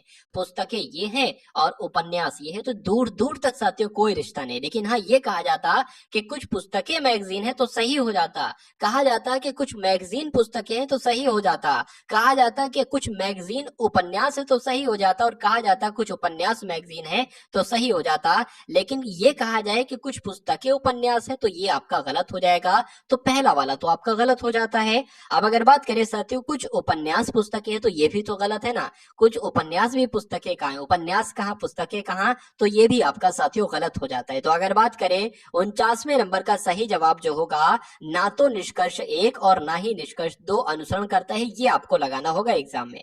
उसके बाद देखिए साथियों फिर से एक कथन वाला प्रश्न यहाँ पर आ चुका है। आपसे कहा जा रहा है कि सभी पाइप सभी लैंप पोल है क्या। यहाँ पर साथियों हम लोग क्या बना लेते हैं, यहाँ पर हम लोग लैंप बना लेते हैं। कहा जा रहा है साथियों सभी लैंप, तो हम देख लेते हैं साथियों ये सभी लैंप आपके क्या हो गए, सभी लैंप आपके पोल हो गए। ठीक है, कुछ पोल पाइप है, मान लेते हैं इतने पोल जो है साथियों वो क्या है, इतने पोल आपके क्या हो जाएंगे साथियों, पाइप हो जाएंगे। अब निष्कर्ष को पढ़िए साथियों, निष्कर्ष में लिखा हुआ है कि कुछ लैंप पाइप है। क्या लिखा हुआ है, कुछ लैंप पाइप है। तो लैंप तो ये है और पाइप ये है, ये गलत हो जाएगा। अगर ये कहा जाता है कि कुछ पोल पाइप है तो सही लगा देते, लेकिन ये गलत है। कुछ पाइप पोल है तो पाइप ये है साथियों, कुछ पाइप पोल है। बिल्कुल साथियों, इतने पाइप जो है ना, इतने पाइप पोल है और इतने ही पोल साथियों पाइप है, तो ये आपका सही हो जाएगा। तो अगर बात करें साथियों 50वें नंबर का प्रश्न का सही जवाब जो होगा वो केवल निष्कर्ष नंबर 2 अनुसरण करता है। आंसर आपका बी के साथ जाएगा। अब उसके बाद देखिए साथियों अगले नंबर का प्रश्न आपकी स्क्रीन पर आ चुका है कि एक लड़का बिंदु एक्स से चलता है। मान लेते हैं साथियों बिंदु एक्स आपका ये है, बिंदु एक्स यहां से चलता है, यहां से 80 मीटर दूर वाई तक सीधा चलता है। तो मान लेते हैं साथियों इसमें ये नहीं बताएगा कि किस दिशा में चलता है, मान लेते हैं हम इधर ही चला देते हैं, तो वाई आपका ये आ गया। फिर वह पुनः दाई मुड़ता है, तो साथियों दाई मुड़ने के लिए दाई मुड़ा दिया, और 50 मीटर चलता है तो 50 मीटर हमने चला दिया इसको। उसके बाद कहा गया फिर वो साथियों दाई मुड़ता है और 70 मीटर चलता है, दाई मुड़ा दिया साथियों, 70 मीटर हमने इसको चला दिया। अच्छा यहाँ पर कहा तो गया है भाई 80 मीटर चलता है, ठीक है ना, 80 मीटर यहाँ पर चलता है, लेकिन दिशा यहाँ इन्होंने नहीं बताई थी। तो 80 मीटर आपका ये चल जाएगा, ठीक है ना, 80 मीटर आपका ये चल जाएगा। उसके बाद दाई मुड़ाकर 50 मीटर चलता है, फिर दाई मुड़ाकर 70 मीटर चलता है, तो अंत में वह दाई ओर मुड़ता है और 50 मीटर चलता है। यहां तक साथियों चलाइए और फिर आपका 50 जो होगा ना वो यहीं तक होगा। फिर अब वह अपने प्रारंभिक स्थान से कितनी दूर है, यानी कि यहां से लेकर यहां तक की दूरी कितनी है। देखिए ये जब 70 है तो ये भी साथियों 70 होगी, और ये पूरी 80 है तो ये बची कितनी साथियों, ये तो 10 ही बचेगी ना, ये दूरी 10 बचेगी। तो प्रारंभिक बिंदु से कितनी दूर है साथियों, वो 10 मीटर दूर है। आंसर आपका जाएगा ऑप्शन नंबर ए के साथ। चलिए अब उसके बाद देखिए अगले नंबर का प्रश्न आपके स्क्रीन पर है। यदि 16 गुणा 85 8651 हो जाता है और 73 गुणा 42 साथियों इसका मान आपसे पूछा जा रहा है। देखिए बहुत आसान सा प्रश्न है। अब बहुत सारे लोग यहाँ पर क्या करवाने लगेंगे, वो 16 का स्क्वायर और 85 का स्क्वायर करा के उसको जोड़ेंगे, या अगर बात करें 16 का क्यूब या 85 का क्यूब करा के उसको जोड़ेंगे। तो कुछ नहीं साथियों करना इस प्रश्न में, बहुत आसान सा प्रश्न है। देखिए ये अगर बात करें यहाँ पर जो नंबर लिखे वही मुझे सेम यहीं पर नंबर देखने को मिल रहा है। पहला वाला आपका ये है 8 लिखा हुआ है, उसके बाद साथियों ये 6 लिखा हुआ है, उसके बाद ये वाला नंबर लिखा हुआ है 5, और उसके बाद ये 1 लिखा हुआ है। तो पहले साथियों 4 आ जाएगा, फिर आपका 3 आ जाएगा, और उसके बाद अगर बात करें साथियों 2 आ जाएगा और फिर 7 आ जाएगा, यानी कि 4327 साथियों कौन से ऑप्शन में है, तो ऑप्शन नंबर सी में, और यही आपका बिल्कुल सही जवाब हो जाता है। अब उसके बाद देखिए साथियों ममता पश्चिम की ओर 14 मीटर चलती है, तो ममता को साथियों पश्चिम की तरफ हम चला देते हैं, कितना साथियों 14 मीटर हम इनको को चला देते हैं। उसके बाद कहा गया है कि दाईं ओर चलती है और मुड़कर 14 मीटर चलती है, तो दाईं की तरफ साथियों फिर से ये 14 मीटर चलती है, ठीक है। और तब अपने बाईं ओर मुड़कर 10 मीटर चलती है, बाईं ओर मुड़ी और साथियों 10 ये चली, ठीक है, 10 चल गई। उसके बाद कहा गया फिर बाईं ओर मुड़कर 14 मीटर चलती है, फिर साथियों बाईं ओर मुड़ी और फिर से यहाँ तक 14 पे यहाँ तक आ गई। उसके प्रारंभिक बिंदु और उसकी वर्तमान स्थिति के बीच दूरी कितनी है आपसे पूछा जा रहा है। मतलब यहां से लेकर यहां तक की कितनी दूरी है, तो ये तो साथियों 10 हो जाएगी, ये लिखिए 10, ये 10 हो जाएगी और ये आपकी 14 हो जाएगी। तो 10 और 14 साथियों कितनी होती है, 24 मीटर होती है। क्या 24 मीटर ऑप्शन में है? तो बिल्कुल है साथियों, ऑप्शन नंबर सी में, और यही आपका सही जवाब हो जाता है। चलिए उसके बाद देखिए नीचे एक पासे की दो स्थितियां दिखाई गई हैं। जब संख्या 3 नीचे हो तो उसके ऊपर कौन सी संख्या होगी। मैं साथियों हर प्रैक्टिस सेट में, हर मॉक टेस्ट में इस टाइप का एक क्वेश्चन साथियों आपके लिए लेकर आता हूं, क्योंकि इस टाइप का साथियों क्वेश्चन एग्जाम में आता है तो बहुत सारे बच्चे बहुत डर जाते हैं, घबरा जाते हैं और इस क्वेश्चन को साथियों गलत करके चले आते हैं, ताकि उनके नंबर तो बढ़ते नहीं है बल्कि और घट जाते हैं। तो क्या है देखिए, एग्जामिनर जब भी ये सवाल देगा एक सबूत छोड़ेगा और उसी सबूत को आपको साथियों ढूंढना है और वही सबूत आपको सही उत्तर तक पहुंचा देगा। देखिए यहाँ पर 3 के विपरीत पूछा गया ना, तो 3 देखिए कहां पर है, यहाँ पर कहीं नहीं है, बिल्कुल यहाँ पर है, बिल्कुल इस वाली साथियों अगर बात करें फलक पर क्या है, 3 नंबर है। अब अगर बात करें हमें क्या पता करना है, हमें ये वाली साइड पता करना है, यहाँ पर कौन सा नंबर है, ये 2 वाली नहीं, 2 के उधर वाली पता करना है, ठीक है ना। मतलब 5 के जो 5 है ना, इसके इधर वाली साइड हमें पता करना है कि यहाँ पर कौन सा नंबर है, ये आपसे साथियों पूछा जा रहा है। देखिए ये 2 है, ठीक है ना, और ये 2 है। अब अगर साथियों ये ऐसा यहाँ पर वाला 2 कैसे आया है, जब इस वाली पायलट को हमने ऐसे मोड़ा है इस प्रकार से, तो तभी तो ये यहाँ पर 2 आया है, ठीक है ना। और अब ये 3 किधर चला गया, अब ये 3 इधर चला गया, जब ये 2 यहाँ पर आ गया, अरे भाई ऐसे इसको जब मोड़ेंगे तो ये 2 यहाँ पर आ जाएगा, तो 3 तो साथियों इस वाली पायलट में हो जाएगी, यानी कि 2 के बराबर में हो जाएगा। तो अब जब 3 उधर हो जाएगा तो 3 के सामने वाली फलक यही तो कहलाएगी। तो इस फलक पर साथियों कौन है, 4 बिंदु हैं, तो कहा जा सकता है 3 के विपरीत पर कितने साथियों पॉइंट होंगे, 4 पॉइंट होंगे। आंसर आपका जाना चाहिए साथियों ऑप्शन नंबर सी के साथ। उम्मीद करता हूं ये प्रश्न जैसे मैंने आपको समझाया है वो आपकी समझ में आ गया होगा। उसके बाद देखिए गुप्तचर का संबंध साथियों मुखबिर से है, तो संवाददाता का संबंध किससे होगा। देखिए गुप्तचर का काम क्या होता है, एक तरीके से मुखबरी करना, मतलब जो गुप्त सूचनाएं हैं उनकी मुखबरी करना काम होता है। ऐसी संवाददाता का काम क्या होता है, संपादक करना नहीं, सूत्र करना नहीं, तो कह सकते हैं साथियों समाचार प्रदान करना, यह संवाददाता का काम होता है। और गुप्तचर का काम होता है साथियों मुखबरी करना। आंसर आपका कुल मिला के अगर है ऑप्शन नंबर सी के साथ तो बिल्कुल करेक्ट है।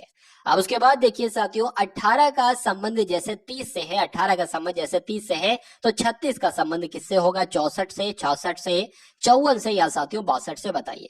देखिए सिंपल से यहाँ पर फंडा लगा हुआ है, क्या लगा हुआ है साथियों, 18 दूना आपका कितना होता है साथियों 36 होता है, माइनस कितना कर देंगे 6 कर देंगे, तो साथियों 36 दूना कितना होता है, 36 दूना साथियों 72 होता है, और 72 में से भी सब साथियों 6 माइनस करेंगे तो कितना आ जाएगा, 66 आ जाएगा। और सही जवाब आपका जो जाएगा वो ऑप्शन नंबर बी के साथ जाएगा। उसके बाद देखिए अगले नंबर का प्रश्न आपके स्क्रीन पर है। देखिए यहाँ पर अगर बात करें 0.16 है, उसके बाद साथियों क्या लगा हुआ है, अनुपात लगा हुआ है, फिर साथियों 0.0016 है, और उसके बाद साथियों यहाँ पर डबल अनुपात लगा हुआ है, और उसके बाद साथियों 1.02 है। तो उसके बाद यहाँ पर कौन सा नंबर आ सकता है आपसे पूछा जा रहा है।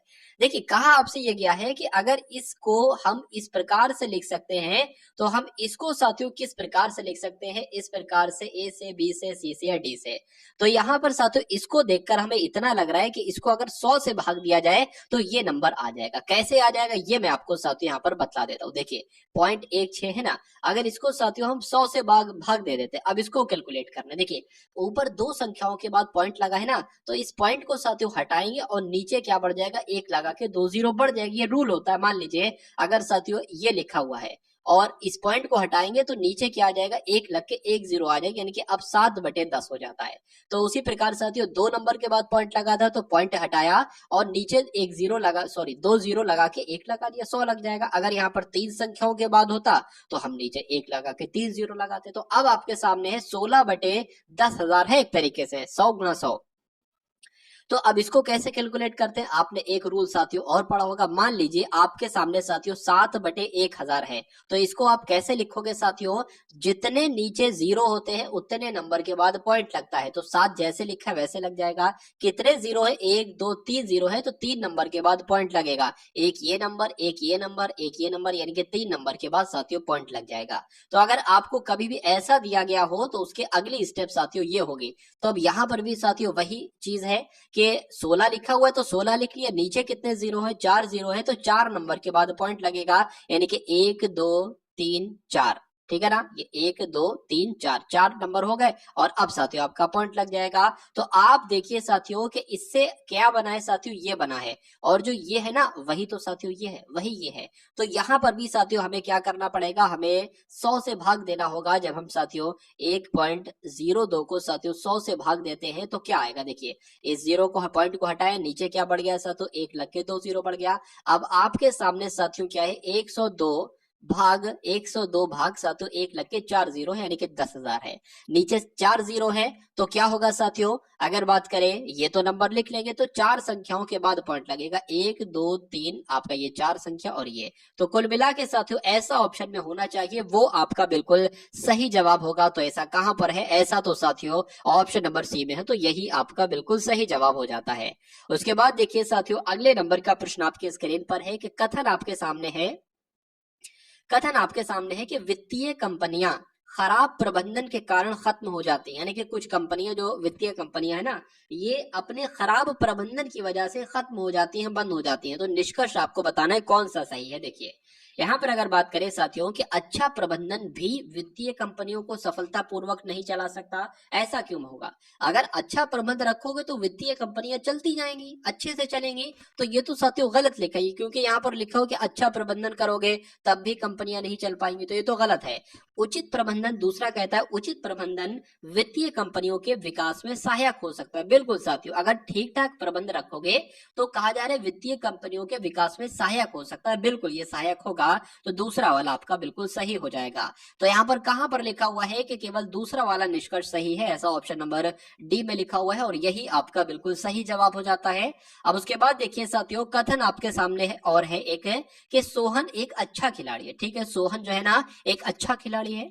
दूसरा कथन है कि सभी खिलाड़ी स्वस्थ हैं। ठीक है, अब निष्कर्ष आपके सामने साथियों यहाँ पर दे रखा है कि सभी स्वस्थ व्यक्ति खिलाड़ी हैं। सभी मतलब कहा, यहां पर बताया गया है कि सभी खिलाड़ी स्वस्थ हैं, यहां पर बताया गया कि सभी स्वस्थ व्यक्ति खिलाड़ी हैं, तो ये तो साथियों गलत होगा, कथन के बाहर जा रहा है ये निष्कर्ष। उसके बाद कहा गया है कि सोहन स्वस्थ है। देखिए कहा गया है कि सोहन एक खिलाड़ी है और कहा गया है कि सभी खिलाड़ी स्वस्थ होते हैं, तो जाहिर सी बात है सोहन एक खिलाड़ी और सभी खिलाड़ी स्वस्थ होते हैं तो सोहन स्वस्थ होगा। तो ये दूसरा वाला निष्कर्ष साथियों आपका बिल्कुल सही हो जाएगा। और ऐसा कहां पर लिखा हुआ है, ऐसा आपका ऑप्शन नंबर बी में लिखा हुआ है। तो जिनका भी आंसर यहाँ पर ऑप्शन नंबर बी था तो बिल्कुल करेक्ट था भाई, बहुत बढ़िया, वेरी गुड क्लास। अब उसके बाद देखिए साथियों प्रश्न आकृति आपके सामने है और उत्तर आकृति आपके सामने है। अगर बात करते हैं साथियों इस छवि से ये छवि बन जाती है, तो इस छवि से साथियों कौन सी छवि बनेगी, ये वाली, ये वाली, ये वाली या ये वाली। थोड़ा सा ध्यान से देखेंगे साथियों आप लोग, यहाँ पर क्या कर दिया गया, यहाँ पर साथियों एक तरीके से ये तीर है, ये अलग टाइप का तीर है और ये अलग टाइप का तीर है। ठीक है ना, तो कुल मिला के देखियो ये भी एक तरीके से अगर बात करें यहाँ पर देखिए बस इसको क्या किया गया, अगर ये ऐसा है ना तो इसको ऐसे कर दिया गया, यानी कि दाईं की तरफ साथियों घुमा दिया गया है। तो पहले तो ये जो होगा इसको भी साथियों दाईं की तरफ हमें घुमाना होगा। अब हम देखेंगे कि कोई चित्र ऐसा है जो इस टाइप से दाईं की तरफ साथियों घुमा हुआ है, ये होगा नहीं, ये होगा, ये तो वैसा ही है, सेम वैसा ही है। ये साथियों दाईं की तरफ घुमा है, ये आपका बाईं की तरफ घुमा है। और यहाँ पर एक बात नोटिस करेंगे, जैसे कि ये तीर है ना उसी टाइप की ये तीर है, तो इन तीरों से जब ये तीर बनता है तो इन तीरों से भी साथियों इसी टाइप का तीर बनेगा। तो ये कहां पर है, ये तो ऑप्शन नंबर सिर्फ सी में है, और जिनका आंसर यहां पर सी है तो बिल्कुल करेक्ट भाई, बहुत बढ़िया, वेरी गुड क्लास। तो साथियों आपने हिंदी के देख लिए 20 प्रश्न, सामान्य ज्ञान के लिए देख लिए 20 प्रश्न, और उसके अलावा साथियों आप यहाँ पर देख पा रहे हैं कि अब मैथ के क्वेश्चंस देखेंगे, क्योंकि 20 क्वेश्चन हमने रीजनिंग के भी देख लिए। ठीक है ना, देखिए साथियों मैं आपको बता देता हूँ, एक क्लास में आप सभी के लिए लाऊंगा हिंदी की, उसमें पूरी हिंदी कंप्लीट कर देंगे। मेरा मानना है साथियों कि अगर उस एक क्लास को आप देख लोगे बहुत शानदार तरीके से, तो हिंदी में 20 में से 20 प्रश्न आप बिल्कुल सही कर पाओगे, क्योंकि हिंदी है उसकी गारंटी मैं ले सकता हूं, क्योंकि वो हर एक टॉपिक में आपको कंप्लीट करवा दूंगा सिलेबस के अकॉर्डिंग जो आपसे एग्जाम में साथियों पूछा जाता है। उसके अलावा एक क्लास में लाऊंगा मैथ की, मैराथन क्लास होगी, लंबी जाएगी। एक क्लास में लाऊंगा साथियों रीजनिंग की, वो भी लंबी जाएगी। और एक क्लास में लाऊंगा साथियों आपके सामान्य ज्ञान की, और एक क्लास आपके लिए लाऊंगा साथियों करंट अफेयर की। ये लगभग साथियों 5 मैराथन आपके लिए होगी। उम्मीद करता हूं इन 5 मैराथन में से आपका मैक्सिमम पेपर साथियों यहीं से आ जाएगा, ठीक है ना। और उस हर एक मैराथन में साथियों हर एक टाइप का क्वेश्चन होगा, जैसे कि मैथ की मैराथन होगी तो हर टाइप का क्वेश्चन उसमें ही कंप्लीट करवा दूंगा। और बाकी ये मॉक टेस्ट तो आपका चल रहा है, तो अगर इतना साथियों आप कर लेते हैं तो मुझे ऐसा लगता है कि तैयारी आपकी बहुत मजबूत हो जाएगी।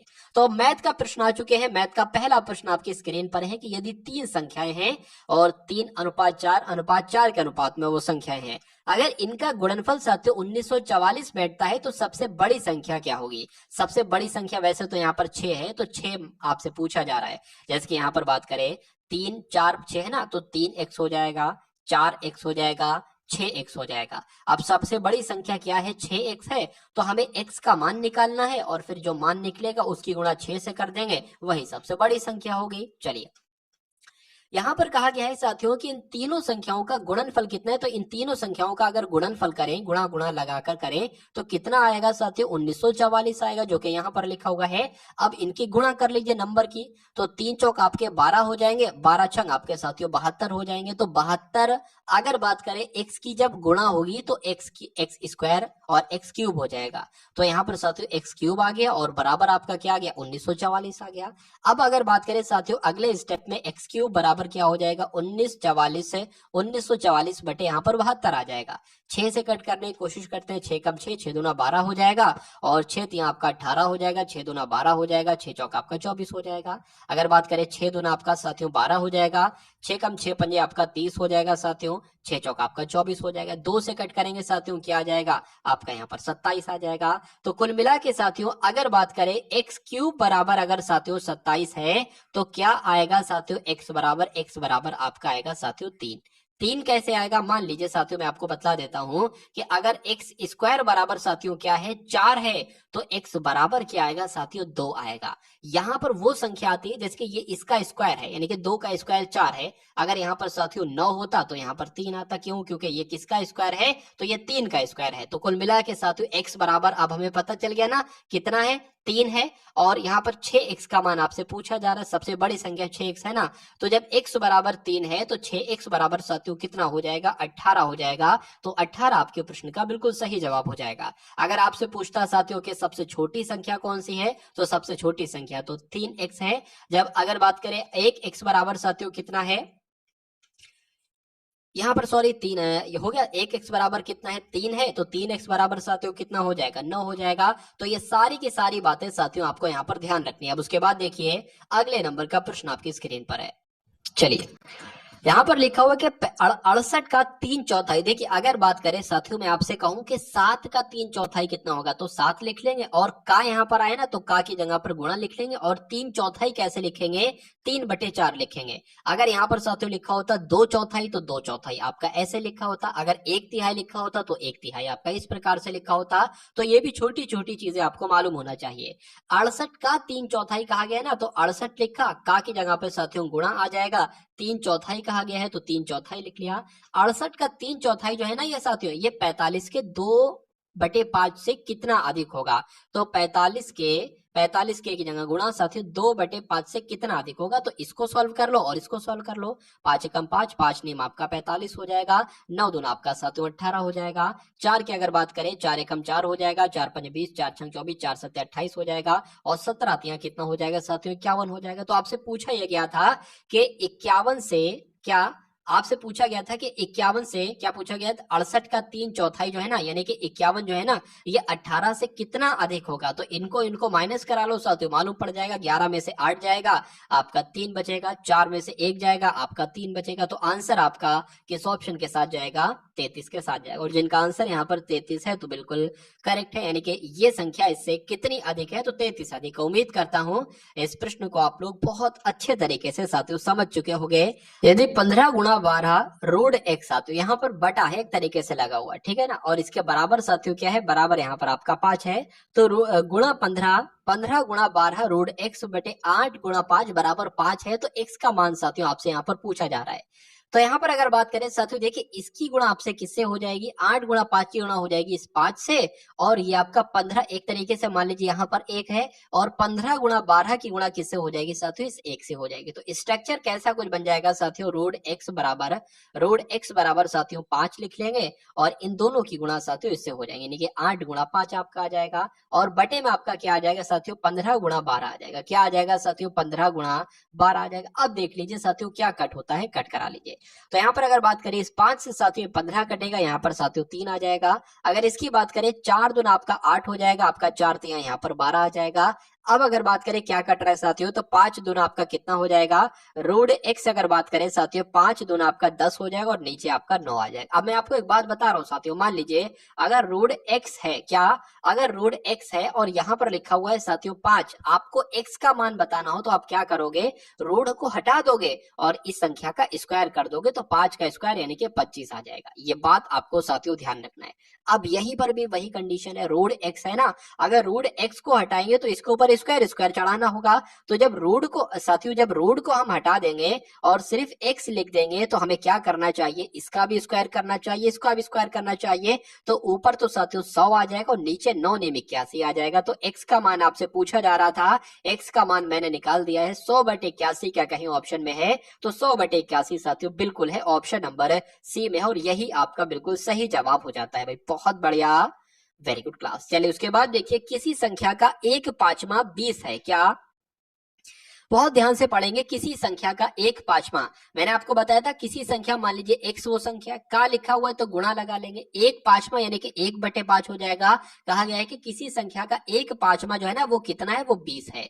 तो उस संख्या का 4/5 कितना होगा, पहले वो संख्या निकाल लो कितनी है, यानी कि x कितनी है। तो 5 की गुणा 100 से हो जाएगी, सॉरी 5 की गुणा 20 से हो जाएगी, तो क्या आपका आ जाएगा साथियों 100 आ जाएगा, 20 पंजे आपका 100 हो जाते हैं। तो संख्या पता चल गई। तो कहा जा रहा है उस संख्या का 4/5 कितना होगा, यानी कि इस संख्या का, यानी कि 100 का 4/5 कितना होगा, तो इसको कैलकुलेट करा लो, पता चल जाएगा कितना होगा।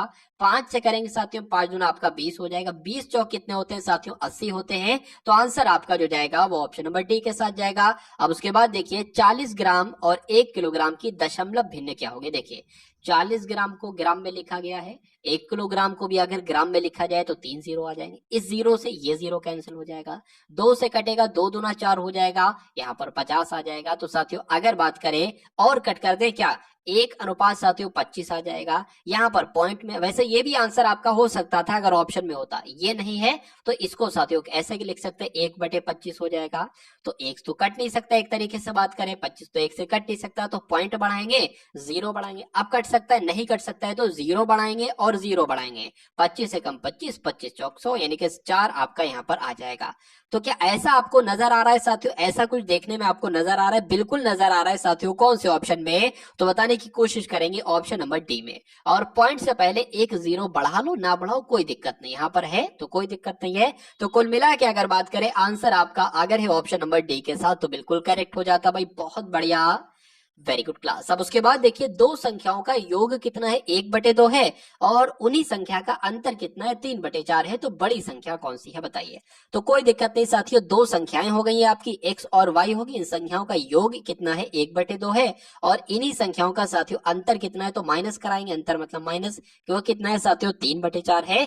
तो बड़ी संख्या क्या होगी, यानी कि x का भी मान बताइए और y का भी साथियों मान बताइए, ये आपसे कुल मिला के पूछा जा रहा है। देखिए अगर इन दोनों समीकरणों को हल करें ना साथियों, तो इस y से ये y कैंसिल हो जाएगी, y से y कैंसिल हो गई। अब x और x कितना हो जाएगा साथियों, 2x हो जाएगा, ऐसी कंडीशन है तो यही आपको करना है, 2x हो जाएगा। अब x को जोड़ा, इसको जोड़ लेते तो साइन अलग अलग थे इसलिए ये घट गया, यानी कि y से y घट गया। अब इसको जोड़ लो साथियों, 1/2 में क्या जोड़ना है आपको, 3 बटे साथियों 4 जोड़ना है, ठीक है, 3/4 जोड़ लेंगे, इसको करेंगे 4 हो जाएगा, 4 और साथियों 2 3 आपका कितना हो जाएगा 6 आ जाएगा, नीचे कितना आ जाएगा 4 दूना 8 आ जाएगा, यानी कि 2x बराबर साथियों कितना आता है 10/8 आता है, 10/8 आता है। ये 2 है ना साथियों, ये यहाँ पर आ जाएगा 2। अब अगर बात करें इसको कट करें 2 एकम 2, 2 पंजे आपका कितना हो जाएगा साथियों 10 हो जाएगा। तो अब x का मान साथियों कितना निकला है 5/8 निकला है, और 5/8 के ऑप्शन में है तो बिल्कुल ऑप्शन में है साथियों, ऑप्शन नंबर आपका जाएगा डी के साथ। बहुत बढ़िया, वेरी गुड क्लास। राम अपनी पुत्री से 5 गुना तथा अपनी पत्नी से 5 वर्ष बड़ा है। यदि पुत्री की आयु 7 वर्ष हो तो उनकी पत्नी की आयु साथियों क्या होगी। देखिए बहुत बढ़िया प्रश्न और आपके एग्जाम में साथियों प्रश्न आ सकता है। यहाँ पर एक बात कही गई है, देखिए सबसे पहले मैं आपको बता देता हूं कि राम है और साथियों कौन है और उनकी पुत्री है। यहाँ पर साफ साफ बताया गया है कि उनकी पुत्री की आयु साथियों 7 वर्ष है, तो उनकी पुत्री की आयु जब 7 वर्ष है और यहाँ पर कहा गया है कि राम अपनी पुत्री से 5 गुना बड़े हैं, तो 7 का 5 गुना साथियों कितना होता है 35 होता है। उसके बाद साथियों कहा गया है कि राम है और क्या है और उनकी पत्नी है। कहा गया है साफ साफ कि राम अपनी पत्नी से 5 वर्ष बड़े हैं, तो जब राम की आयु साथियों 35 वर्ष है तो पत्नी की आयु कितनी होगी 30 वर्ष हो, क्योंकि कहा गया है कि राम अपनी पत्नी से 5 वर्ष बड़े हैं। तो पूछा क्या गया है कि उनकी पत्नी की आयु क्या होगी, तो उनकी पत्नी की आयु साथियों 30 वर्ष होगी। आंसर आपका जाएगा ऑप्शन नंबर ए के साथ। चलिए अब उसके बाद देखिए अगले नंबर का साथियों क्वेश्चन आपके स्क्रीन पर है और आपसे यहाँ पर पूछा जा रहा है कि श्याम ने एक ट्रांजिस्टर की अगर बात करें इसको 400 रुपए में खरीदा है, कोई वस्तु उसको 400 रुपए में खरीदा है तथा उसे 30% कम में बेचा है, 30% कम में बेचा है, तो उसने उसे कितने रुपए में बेचा है। देखिए अगर बात करें किसी वस्तु को आपने 200 रुपए में खरीदा है और उसको साथियों अगर बात करें 30% कम में बेचा है, यानी कि आपने उसको 70% में बेचा है। या मान लीजिए 200 रुपए में आपने खरीदा है, कहा जाए आपने उसको 80% कम में बेचा है, तो आपने उसे 20% पर बेचा है। तो ये मैं आपसे कहना चाहता हूं। लेकिन अगर आपसे ये कहा जाए कि मान लीजिए किसी वस्तु को 200 रुपए में खरीदा गया है और उस पर 20% लाभ से बेचा गया है, तो लाभ से अगर आए ना साथियों तो आपको 120/100 यहाँ पर लिखना होगा। तो ये जानकारी मैंने आपको बताई है, ये आपको मालूम होना चाहिए। तो कुल मिला के अगर बात करें 400 में साथियों खरीदा है और 30% कम में बेचा, यानी कि उसने 70% में उसको बेचा होगा। इसको कैलकुलेट कर लो तो उसने कितने रुपए में बेचा, इस जीरो से ये जीरो, इस जीरो से ये जीरो, 4 सत्ते 28 आपके हो जाएंगे, जीरो लग जाएगी, यानी कि कहा जा सकता है कि उसने उसे 280 रुपए में बेचा होगा। तो आंसर आपका किस ऑप्शन के साथ जाएगा, तो ऑप्शन नंबर सी के साथ जाएगा। अब उसके बाद देखिए अगले नंबर का प्रश्न आपकी स्क्रीन पर है। चलिए यहाँ पर अगर बात करें साथियों किसी फल विक्रेता के पास कुछ सेब थे, 40% सेब बेच दिए, मतलब 100% देखिए सेब हो गए उसके पास और उसने 40% सेब बेच दिए। तो साथियों देखिए जब 40% सेब बेच दिए तो उसके पास 60% सेब अब बचे होंगे, फिर भी उसके पास 420 सेब बचे हैं। तो कभी भी अगर क्वेश्चन में आपको ये ट्रिक मिल जाए कि 60% बराबर साथियों 420 है, क्योंकि 40% सेब थे, सेब बेच दिए उसने, तो 60% सेब बचे और 60% की यहाँ पर वैल्यू दे रखी हो तो दोनों को बराबर कर दो, 100% का मान निकाल दो, आपको आंसर मिल जाएगा।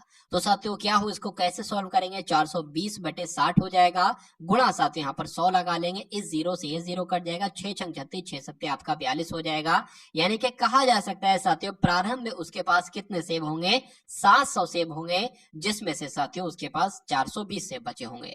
तो कुल मिला के आपका आंसर भी अगर ऑप्शन नंबर डी के साथ है तो बिल्कुल करेक्ट हो जाता है। अब उसके बाद देखिए अगले नंबर का साथियों क्वेश्चन आपके स्क्रीन पर है, देखिए और बताइए सही जवाब क्या होगा। बताइए यहाँ पर अगर बात करें साथियों अंडर रूट की कमी है, तो अंडर रूट मैंने लगा दिया, यानी कि अंडर रूट 36/81 बराबर x/81 है, तो x का मान क्या होगा बताने की कोशिश कीजिए, बताइए। चलिए तो कैसे साथियों यहाँ पर आप लोग कर सकते हैं बताने की कोशिश करेंगे। देखिए रूट 36 की वैल्यू क्या हो जाएगी, 6 आ जाएगा, और रूट 81 को हटा के अगर 9 लिख दे तो कोई दिक्कत नहीं, x बटे यहाँ पर 81 कोई दिक्कत नहीं, इसकी गुणा इससे हो जाएगी, यानी कि 6 गुणा 81 यहाँ पर आ जाएगा बटे 9 आ जाएगा बराबर x आ जाएगा। 9 नेम 81, 9 एकम 9, 9 नेम 81 हो जाएंगे, 9 छंग आपके कितने होते हैं साथियों 54 होते हैं। तो आपका आंसर जो जाएगा वो x बराबर जो निकलेगा साथियों 54 आ जाएगा, और 54 कौन से ऑप्शन में है, ऑप्शन नंबर ए में, और यही आपका बिल्कुल सही जवाब हो जाता है। 100 मीटर गुणा 80 मीटर क्षेत्रफल के एक आयताकार मैदान के चारों ओर 2 मीटर चौड़ा एक मार्ग बनाना है। क्या यहाँ पर साथियों एक अगर बात करें एक आयताकार है, एक आयत साथियों है, एक आयत हम लोग यहाँ पर सबसे पहले बना के आपको समझा देते। देखिए एक आयत यहाँ पर है और इस आयत की साथियों जो लंबाई बताई गई है ना वो 100 मीटर बताई गई है, तो इसकी साथियों क्या हो जाएगी, यहाँ पर 100 लिख लेंगे। 100 मीटर इसकी लंबाई हो जाएगी और चौड़ाई इसकी साथियों कितनी है, 80 मीटर है, तो यहाँ पर साथियों 80 मीटर हो जाएगी इसकी चौड़ाई। उसके बाद कहा गया है कि आयताकार मैदान है, ठीक है, इसके चारों ओर बाहर साथियों 2 मीटर चौड़ा एक मार्ग बनाना है। मैं आपको बता देता हूं साथियों कैसा मार्ग बन के आएगा। तो एक ऐसा साथियों मार्ग यहाँ पर बन के आएगा जिसकी चौड़ाई साथियों कितनी होगी, 2 मीटर जिसकी चौड़ाई होगी, यानी कि ये जो होगी चौड़ाई जो होगी ना ये 2 मीटर होगी, ठीक है। यदि मार्ग बनाने में 15 प्रति वर्ग मीटर खर्च आता है तो मार्ग बनाने में कितना खर्च आएगा। इस टाइप का साथियों एक प्रश्न आपसे एग्जाम में पूछा जाता है, तो बहुत आसान तरीके से मैं आपको समझाने की कोशिश करूंगा। देखिए इस सवाल को करने के लिए आपको क्या करना पड़ेगा, सबसे पहले बड़े वाले आयत का आपको क्षेत्रफल ज्ञात करना पड़ेगा। उस बड़े वाले आयत के क्षेत्रफल में से इस छोटे वाले आयत के क्षेत्रफल को आप घटा लोगे। जो आपके पास साथियों वैल्यू आएगी उसकी गुणा आपको करवाना है किसके साथ, 15 के साथ। अगर आप साथियों करा दोगे ना तो आंसर आपका आपके सामने आ जाएगा।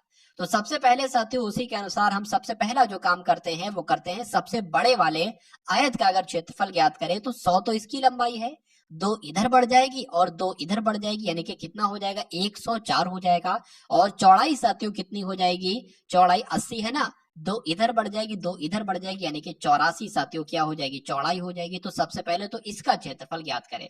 4 चौक आपका 16 हो जाएगा, 4 एकम 4 हो जाएगा, 4 अट्ठे आपका साथियों 32 हो जाएगा, 8 एकम 8 हो जाएगा, तो 6 आ गया, 3 आ गया, ठीक है ना, 6 आ गया, 3 आ गया, 7 आ गया और साथियों 8 आ गया। और अगर बात करिए तो बड़े वाले क्षेत्रफल का, बड़े वाले आयत का क्षेत्रफल है, छोटे वाले का इसका क्षेत्रफल क्या निकलेगा, तो 100 गुणा 80 हो जाएगी, यानी कि 8000 साथियों इसका क्षेत्रफल निकल आएगा। अब अगर बात करें इसका आपको क्षेत्रफल पता क्या होगा, बड़े वाले में से छोटे वाले का अगर क्षेत्रफल घटाएंगे तो हमें क्या मिल जाएगा साथियों, हमें मिल जाएगा ये 736। और ये किसका क्षेत्रफल है, ये साथियों इस रास्ते का क्षेत्रफल है जिसकी चौड़ाई 2 मीटर है। तो ये हमें मिल गया। अब मैंने आपको बताया था जो क्षेत्रफल इस लाइन का निकले ना, इस रास्ते का निकले, उसकी गुणा करा लोगे साथियों 15 प्रति वर्ग मीटर से। यानी कि अगर इस रास्ते का क्षेत्रफल 736 मीटर है और 1 मीटर का खर्चा 15 रुपए आता है तो टोटल खर्चा कितना आएगा, इसकी गुणा इससे करा लो, आपको मालूम पड़ जाएगा कि मार्ग को बनवाने में कितना खर्च आएगा। तो 736 की गुणा साथियों 15 से अगर करवाई जाए तो 6 पंजे आपका 30 हो जाएगा, 5 3 आपका 15 और 3 18 हो जाएगा, 7 पंजे 35 और 1 साथियों 36 हो जाएगा। अगर बात करें एक की कराए तो यहाँ पर 6 आ जाएगा, 3 आ जाएगा, 7 आ जाएगा, 0 आ जाएगा। यहाँ पर क्या आ जाएगा साथियों, 0 आ जाएगा। 6 और 8 कितना होता है साथियों, 14 हो जाएगा। और अगर बात करते ये कितना था साथियों, 36 था, ये 36। तो ये आपका कितना निकल जाएगा साथियों, ये आपका यहाँ पर 1 आ जाएगा और ये 4 और आपके 10 और ये आप अगर बात करें 11 आ जाएगा। इनके 11,040 आपके इस प्रश्न का सही जवाब हो जाएगा, जो कि कौन से ऑप्शन में है, 11,044। तो साथियों ऑप्शन नंबर डी में है, तो यही आपका बिल्कुल करेक्ट आंसर हो जाता है। अब उसके बाद देखिए, एक दुकानदार अपने क्रय मूल्य पर 22.5% के लाभ की अपेक्षा करता है, यानी कि वो चाहता है साथियों उसने अगर कोई वस्तु 100 रुपए में खरीदी हो तो वो उसकी कितने रुपए में बिके साथियों, वो उसकी 100 रुपए में तो बिके, उसके साथ साथियों उसको 22.5% का क्या मिले, 22.5 रुपए का उसको लाभ भी मिले, यानी कि वो टोटल साथियों 122.5 रुपए में साथियों वो वस्तु बिके, ऐसा वो चाहता है। उसके बाद कहा गया है कि यदि किसी से एक सप्ताह में उसने 392 की बिक्री की तो उसने कितने का लाभ प्राप्त किया, ये आपसे साथियों पूछा जा रहा है। तो देखिएगा और बताइएगा सही जवाब आपका क्या हो सकता है। देखिए बहुत ध्यान से आप लोग समझिएगा, मैं आपको बता रहा हूं कि माना अगर क्रय मूल्य साथियों, क्रय मूल्य कितना है मान लिया साथियों, क्योंकि क्रय मूल्य हमें पता नहीं अभी, क्रय मूल्य पर 22.5% का लाभ की अपेक्षा करता है, तो क्रय मूल्य साथियों मान लीजिए x है, ठीक है। अगर बात करें वो चाहता है साथियों उसको ये x रुपए, यानी कि क्रय मूल्य तो उसको मिले साथ में इस रुपए का उसको 22.5% लाभ भी मिले, यानी कि 22.5 अगर बात करेंगे प्रतिशत की जगह साथियों 100 लग जाएगा। और जब वो अगर साथियों और ऐसा करता है तो उसको कितने रुपए मिलते हैं साथियों, उसको यहाँ पर लिखा हुआ है 392 रुपए मिलते हैं। 392 रुपए मिलते हैं। अब देखिए इस पॉइंट को हटाएंगे साथियों, ये जीरो नीचे बढ़ जाएगा, ये जीरो नीचे बढ़ जाएगा। अब अगर साथियों बात करते हैं इसको कट करने की, तो 5 चौक आपका 20 हो जाएगा, 5 पंजे आपका कितना हो जाएगा 25 हो जाएगा। इसको कट करेंगे तो साथियों यहाँ पर 200 आ जाएगा, फिर कट करेंगे साथियों यहाँ पर 9 आ जाएगा, और यहाँ पर साथियों कितना आ जाएगा 40 आ जाएगा। यानी कि अब आपके सामने साथियों जो कंडीशन आएगी वो कितनी आएगी, x प्लस 9x बटे, ठीक है, x ये वाला इसमें गुणा हो जाएगा और बटे में 40 आ जाएगा, बराबर क्या आ जाएगा साथियों 392 आ जाएगा। अब यहाँ पर साथियों अगर बात करें अब अगले स्टेप में साथियों, देखिए यहां तक अगर आपका क्लियर है तो बहुत अच्छी बात है। देखिए अब अगर बात करें इस 40 की गुणा x से हो जाएगी तो कितना आ जाएगा साथियों 40x आ जाएगा, प्लस आपका 9x आ जाएगा और बटे में कितना आ जाएगा 40 आ जाएगा।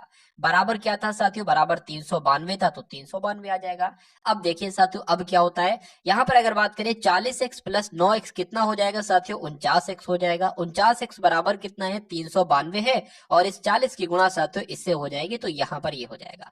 अब अगले स्टेप पे साथियों ये 49 यहाँ नीचे आ जाएगा, यानी कि इस 49 को कट करके नीचे आ जाएगा, और इसको साथियों कैलकुलेट करोगे हमें क्या मिल जाएगा, हमें x मिल जाएगा, और x साथियों क्या था, x ही आपका था साथियों क्रय मूल्य, ठीक है ना। चलिए तो अब यहां पर अगर बात करें साथियों इसको कैलकुलेट कैसे करेंगे, देखिए 2 से साथियों कट कर लीजिए, 7 से कट कर लीजिए, 7 सत्ते 49 हो जाएगा, 7 पंजे आपका 35 हो जाएगा, 7 छंग आपका 42 हो जाएगा, 7 एकम 7, 7 अट्ठे आपका 56 हो जाएगा, 4 अट्ठे आपका 32 हो जाएगा, और जीरो लगाए साथियों तो जीरो लग जाएगा, यानी कि x बराबर आपका क्या निकलेगा 320 निकलेगा।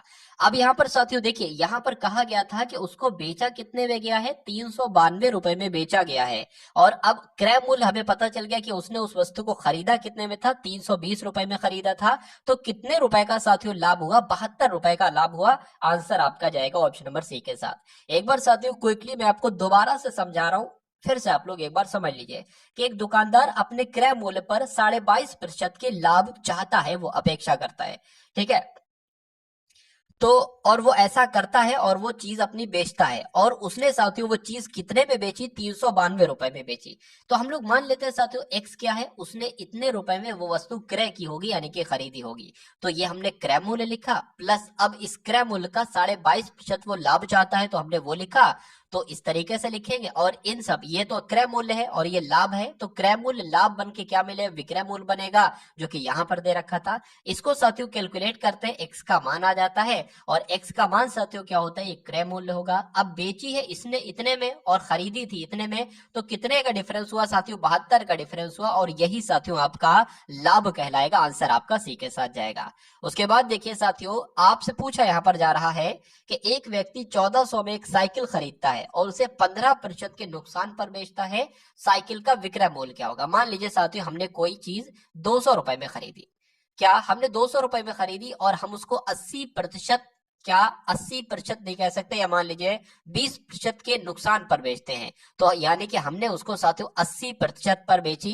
80% नहीं कहेंगे, लिखेंगे 80%। अगर किसी वस्तु को साथियों 200 में खरीदा और उसको 20% के नुकसान पर बेच रहे हैं, यानी कि साथियों क्या करोगे, 80 लिखोगे, 80/100 हो जाएगा। तो कह सकते हैं इन दो जीरो से ये दो जीरो कैंसिल हो जाएंगे, 8 दूना 16, यानी कि 160 हो जाएगा। यानी कि अगर 200 रुपए में खरीदी थी और 20% के नुकसान पर बेचोगे तो साथियों 160 रुपए की वो वस्तु कहलाई जाएगी। अब देखिए प्रश्न की तरफ के, एक व्यक्ति 1400 में एक साइकिल खरीदता है, 1400 में साथियों उसने साइकिल खरीदी और 15% के नुकसान पर बेचता है, यानी कि अब उसको साइकिल वो कितने में बेच रहा है, 85% में वो बेच रहा है। अगर 1400 का 15% निकालोगे, 15% निकालने के बाद वो संख्या इसमें से माइनस करोगे तो आएगा, ऐसे आप डायरेक्ट आपको मिल जाएगा। इन दो जीरो से ये दो जीरो कट गए साथियों। अब 85 की गुणा किससे करा देना है, अब साथियों 14 से करा देना है। 4 पंजे आपका साथियों 20 हो जाएगा, 4 अट्ठे 32 हो जाएगा, 32 आपका 34 हो जाएगा, और अगर बात करें साथियों यहाँ पर भी आपका 85 आ जाएगा, जीरो यहाँ पर 9 और ये आपका 11 हो जाएगा।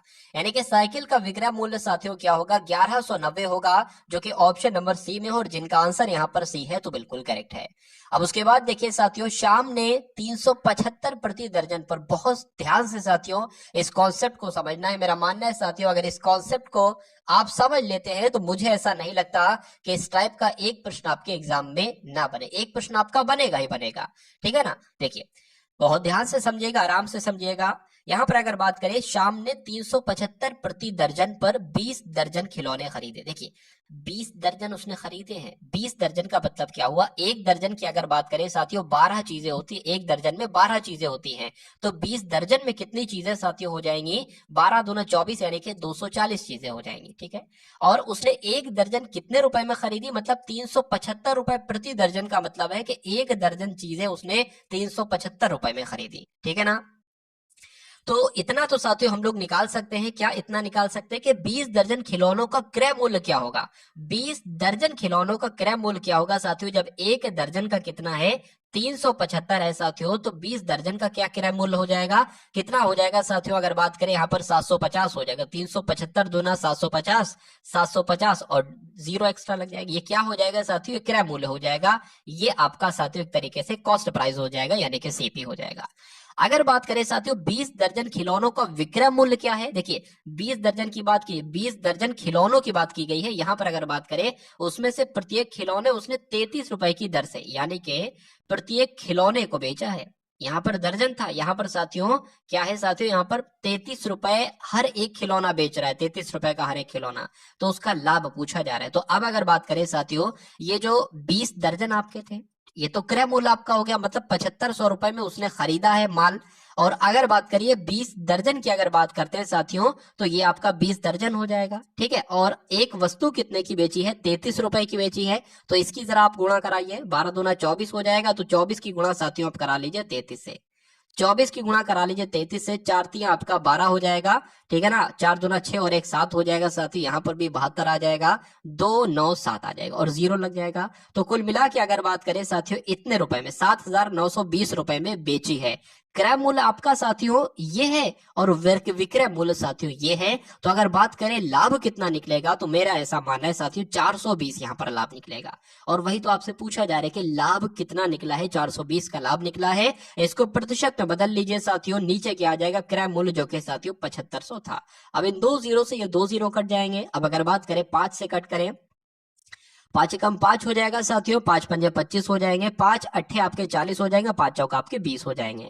फिर से साथियों अगर कट करें यहाँ पर हम लोग 3 से कट करें, 3 पंजे 15 आपके हो जाएंगे, 3 दूना आपके 6 हो जाएंगे, 3 अट्ठे आपके 24 हो जाएंगे। 5 कम 5, 5 पंजे साथियों 55 हो, सॉरी 5 पंजे 25 हो जाएंगे, 3 बचेगा, पॉइंट लगेगा, 0 बढ़ेगा और 5 छंग आपके 30 हो जाएंगे। तो कुल मिला के साथियों 5.6% का लाभ मिलेगा, जो कि ऑप्शन नंबर सी में है। आंसर आपका जाएगा सी के साथ। चलिए उसके बाद देखिए अगले नंबर का प्रश्न आपके स्क्रीन पर है। यहां पर अगर बात करें किसी वस्तु को 1920 में बेचने पर अर्जित लाभ का, ये भी बहुत ध्यान से प्रश्न देखिएगा, अच्छा क्वेश्चन है, थोड़ा सा लेवल उठाया हुआ है मैंने साथियों। ठीक है, किसी वस्तु को 1920 रुपए में बेचने पर अर्जित लाभ, यानी कि 1920 रुपए में अगर हम किसी वस्तु को बेच रहे हैं तो जो हमें लाभ हो रहा है, और उसी वस्तु को 1280 रुपए में बेच रहे हैं, तो जो हानि हो रही है वो दोनों बराबर है। ठीक है ना, तो इस कंडीशन को कैसे लिख सकते हैं साथियों, मैं आपको बता देता हूं। देखिए 1920 रुपए में बेचा, मान लीजिए साथियों अगर बात करें विक्रय मूल्य जो है ना, विक्रय मूल्य फिर से यहाँ पर x मान लेते हैं, विक्रय मूल्य आपका x हो जाएगा। तो अगर साथियों हम बात करते हैं ये क्या है, 1920 रुपए में बेचने पर लाभ, जो लाभ का प्रतिशत, और उसी वस्तु को 1280 में बेचने पर हानि का प्रतिशत बराबर है, तो इसको बराबर कर लेते हैं साथियों। ठीक है ना, ये आपका हो जाएगा, ये प्रतिशत आपका आ जाएगा बराबर करके, ये बराबर है ना, बराबर की बात की गई है, x माइनस आपका 1280 आ जाएगा, 1280 आ जाएगा साथियों, ये भी प्रतिशत हो जाएगा। अब देखिए यहाँ पर क्या कहा गया है, यहाँ पर अगर बात करें साथियों 1920 रुपए में वस्तु पर जो लाभ आता है ना, तो जब साथियों लाभ आता है यहाँ पर, ठीक है, तो ये आपका क्या है, विक्रय मूल्य, मतलब इतने रुपए में बेचा है और इतने रुपए में बेचा, इतने रुपए में खरीदा था, तो बेचा, हमें यहाँ पर क्या हो रहा है साथियों, लाभ हो रहा है, लाभ ही तो होगा। ये विक्रय मूल्य है, ये क्रय मूल्य है, विक्रय मूल्य में से क्रय मूल्य जाएगा, लाभ बचेगा, और ये लाभ जो है ना किसके बराबर है, और ये आपका क्रय मूल्य है, मतलब अब यहाँ पर हानि हो रही है, 1280 रुपए में बेचने पर हानि हो रही है, तो क्या करेंगे, क्रय मूल्य माइनस विक्रय मूल्य, और ये आपकी हानि हो रही है, तो कहा जा रहा है कि दोनों बराबर हैं, तो हमने बराबर कर दी, जो इक्वेशन बनी वो हमने यहाँ पर साथियों कर दी। अब अगर बात करें, देखिए अब बहुत आसान से तरीके से आप यहाँ पर समझेंगे, मैं उम्मीद करता हूँ। देखिए अगर बात करें साथियों ये x यहाँ पर है, अब अगर ये x साथियों बराबर के किधर आ जाता है, अगर मान लीजिए साथियों इधर को आ जाता है, बराबर के उधर है, माइनस क्या बराबर के इधर आएगा, प्लस का हो जाएगा। तो साथियों ये x प्लस एक्स कितने हो जाएंगे, 2x हो जाएंगे, ठीक है ना। उसके बाद अगर बात करें साथियों 1280 की अगर बात करें, इधर है 1920, 1920 प्लस का है और उधर है माइनस का 1280। जब इधर आएगा साथियों तो ये प्लस का हो जाएगा, यानी कि ये संख्या आपस में जुड़ जाएगी, और जुड़ जाएगी साथियों तो कितनी हो जाएगी, 0 0 आपका, ये मेरे हिसाब से साथियों यहाँ पर आपका 3200 हो जाएगी, ठीक है ना। तो 2x बराबर 3200 है, तो x बराबर साथियों क्या होगा, 1600 होगा। तो x का मान आपको मालूम पड़ गया, यानी कि क्रय मूल्य साथियों आपको मालूम पड़ गया कितना है, 1600 का है। तो वस्तु को अगर कितने मूल्य में बेचा जाए कि 25% का लाभ हो। अरे भाई 1600 की हमने कोई वस्तु खरीदी है, हमें उस पर 25% का लाभ चाहिए, यानी कि उस वस्तु को हम 125% पे बेचेंगे, तो आपका निकल जाएगा साथियों, 2 जीरो से ये 2 जीरो कैंसिल हो जाएंगे। अब 125 की गुणा साथियों 16 से करा लीजिए, तो 6 पंजे आपका 30 हो जाएगा, 6 दूना 18, 6 दूना 12 हो जाएगा, 12 और 3 आपका 15 हो जाएगा, 6 कम 6 और 1 7 आपका हो जाएगा, और साथियों 125 हो जाएगा। अगर बात करें 0 0 यहाँ पर साथियों 0 यहाँ पर साथियों 2000 आ जाएगा। तो कुल मिला के अगर बात करें साथियों वस्तु को कितने मूल्य में बेचा जाए, 2000 रुपए में बेचा जाए ताकि 25% का लाभ हो, तो आंसर आपका जाएगा साथियों ऑप्शन नंबर ए के साथ। अब उसके बाद देखिए अगले नंबर का प्रश्न आपके स्क्रीन पर है। चलिए 5 मेजों और 7 कुर्सियों का मूल्य कितना है, 3350 है, और 4 मेजों और 3 कुर्सियों का मूल्य साथियों 1900 है। एक कुर्सी का मूल्य आपसे पूछा जा रहा है। देखिए मेज की जगह पर साथियों हम मेज को m मान लेते हैं और कुर्सी को साथियों क्या मान लेते हैं, k मान लेते हैं। तो कहा गया है साथियों 5 मेजों यानी कि 5m प्लस 7 कुर्सियों यानी कि 7k, 7 कुर्सियों का मूल्य, इन दोनों का मूल्य साथियों कितना दे रखा है, 3350 दे रखा है, ठीक है 3350 मान लेते हैं। एवं 4 मेजों और 3 कुर्सियों का मूल्य कितना है, तो 4 मेजों साथियों 4 मेजों प्लस 3 कुर्सियों का मूल्य कितना बताया गया है, 1900 बताया गया है। तो आपसे पूछा जा रहा है साथियों कुर्सी का मूल्य क्या होगा, यानी कि k बराबर आपको ज्ञात करना है। अब देखिए यहां पर अगर बात करें ना किस प्रकार से साथियों आप इस सवाल को करेंगे, ये एक बार देखिए और मुझे बताइए क्या इसका राइट आंसर होगा। देखिए अब अगर बात करें ये आपकी समीकरण 1 मान लेते हैं और ये आपकी साथियों क्या मान लेते हैं, समीकरण 2 मान लेते हैं, ठीक है ना। अगर बात करते हैं साथियों समीकरण 1 को अगर 4 से गुणा करें, हमें कुल मिला के ये बराबर करना है, तो ये बराबर करने के लिए साथियों इसकी 4 से गुणा करा दें और इसकी साथियों 5 से गुणा करा दें, तो यहाँ पर भी 4 पंजे 20 मेज हो जाएंगी, यहाँ पर भी 20 मेज हो जाएंगी। अब 4 से इसकी गुणा कराना है तो फिर इसकी भी कराएंगे और फिर इसकी भी कराएंगे। 5 से इसकी कराई है तो 5 से इसकी भी कराएंगे और साथियों इसकी भी कराएंगे। तो देख लीजिए 4 पंजे 20 आपका हो जाएगा, 20 कुर्सी 20 मेज प्लस आपका 4 सत्ते 28 हो जाएगा, यानी कि 28 कुर्सी। और अगर बात करते हैं साथियों यहाँ पर 33 और इसकी गुणा कराएं तो क्या आ जाएगा, 4 पंजे आपका साथियों 20 हो जाएगा, 4 तियां 12 और 2 14 हो जाएगा, ठीक है ना। 4 तियां 12 और 1 आपका साथियों 13 आ जाएगा। तो यहाँ पर कितना आ गया साथियों, आप लोग देख पा रहे होंगे यहाँ पर आपका आ चुका है 13,400 रुपए। अब अगर बात करें इसकी गुणा कराए, 5 चौक आपका 20 हो जाएगा, 20 मेज प्लस 15 कुर्सियां हो जाएगा यहाँ पर, ठीक है ना। और इसकी अगर साथियों कराते हैं गुणा तो क्या आता है, 19 पंजे 95 यानी कि 9500 हो जाएगा। क्या हो जाएगा साथियों, यहाँ पर आपका 9500 हो जाएगा। अब अगर साथियों बात करते हैं, देखिए 20 मेज से 20 मेज आपका कैंसिल हो जाएगा, इसलिए हमने ये कराई थी। अब बचा क्या, कुर्सियां बची हैं, तो 28 कुर्सियों में से अगर 15 कुर्सियां जाएंगी तो मेरे हिसाब से साथियों 13 कुर्सियां बचेंगी। अब इनका भी डिफरेंस करा लो, 0 0 हो जाएगा, 4 में से 5 जा नहीं सकता, 14 में से 5 जाएगा साथियों 19 बचेगा, 12 में से इतना जाएगा इतना बचेगा, यानी कि कहा जा सकता है 13 कुर्सियों का मूल्य जो है ना वो 3900 है। जब 13 कुर्सियों का मूल्य 3900 है साथियों, तो एक कुर्सी का मूल्य साथियों कितना होगा, मैं बता सकता हूं आपको कितना होगा साथियों। ये लीजिए 13 तियां आपका 39 हो जाएगा, 13 में फिर 13 39 हो जाएगी, यानी कि कहा जा सकता है साथियों, कहा जा सकता है साथियों 300 कुर्सी का मूल्य होगा। कितना होगा साथियों, 300 कुर्सी का मूल्य होगा। तो पूछा आपसे क्या गया था कि एक कुर्सी का मूल्य क्या होगा, एक कुर्सी का मूल्य साथियों 300 हो जाएगी। ऑप्शन में थोड़ी सी दिक्कत हो गई है साथियों, ठीक है ना। अब उसके बाद देखिए अगले नंबर का साथियों ये प्रश्न आया है, अब यहाँ पर देखिए सही है, अब यहाँ पर आपका 300 ही लिखा हुआ है। उसके बाद देखिए अगले नंबर का प्रश्न है आपकी स्क्रीन पर कि किसी वस्तु का मूल्य अगर 350 रुपए है, यदि सेल्समैन इसे 14% के लाभ पर बेचता है तो वस्तु का विक्रय मूल्य क्या होगा।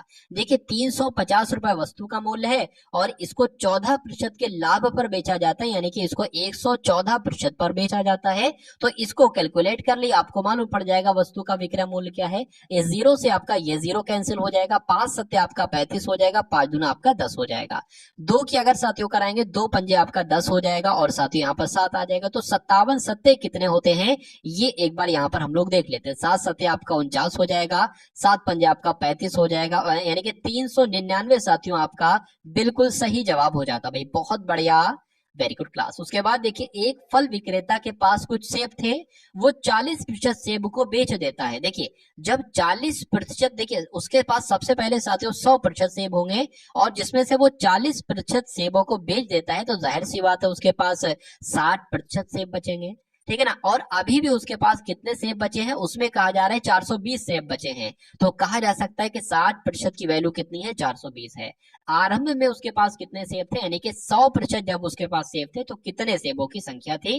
जब 60% की वैल्यू 420 है साथियों, तो 100% की वैल्यू हम बहुत आराम से निकाल सकते हैं इस प्रकार से जैसे मैंने यहाँ पर लिखा हुआ। इससे ये कट जाएगा, 6 सत्ते आपके 42 हो जाएंगे, ये आपका 700 हो जाएगा। तो 700 साथियों आपका आंसर जाएगा ऑप्शन नंबर डी के साथ, और जिनका आंसर यहाँ पर डी है तो बिल्कुल करेक्ट। भाई बहुत बढ़िया, वेरी गुड क्लास। चलिए अब उसके बाद देखिए साथियों नेक्स्ट नंबर का क्वेश्चन आपकी स्क्रीन पर है। बताइए ए किसी कार्य को 15 दिनों में करता है, तो यहाँ पर लिख लेते हैं साथियों जो कहा जा रहा है। ए किसी काम को 15 दिनों में करता है, बी उसी काम को साथियों कितने दिन में करता है, 20 दिन में करता है। यदि वो एक साथ मिलकर काम करें और 4 दिन तक ही काम करें तो कार का कितना हिस्सा अभी शेष रहेगा, ये आपसे साथियों पूछा जा रहा है। देखिए ए का एक दिन का काम साथियों 1/15, ये एक ही दिन का तो काम है ना।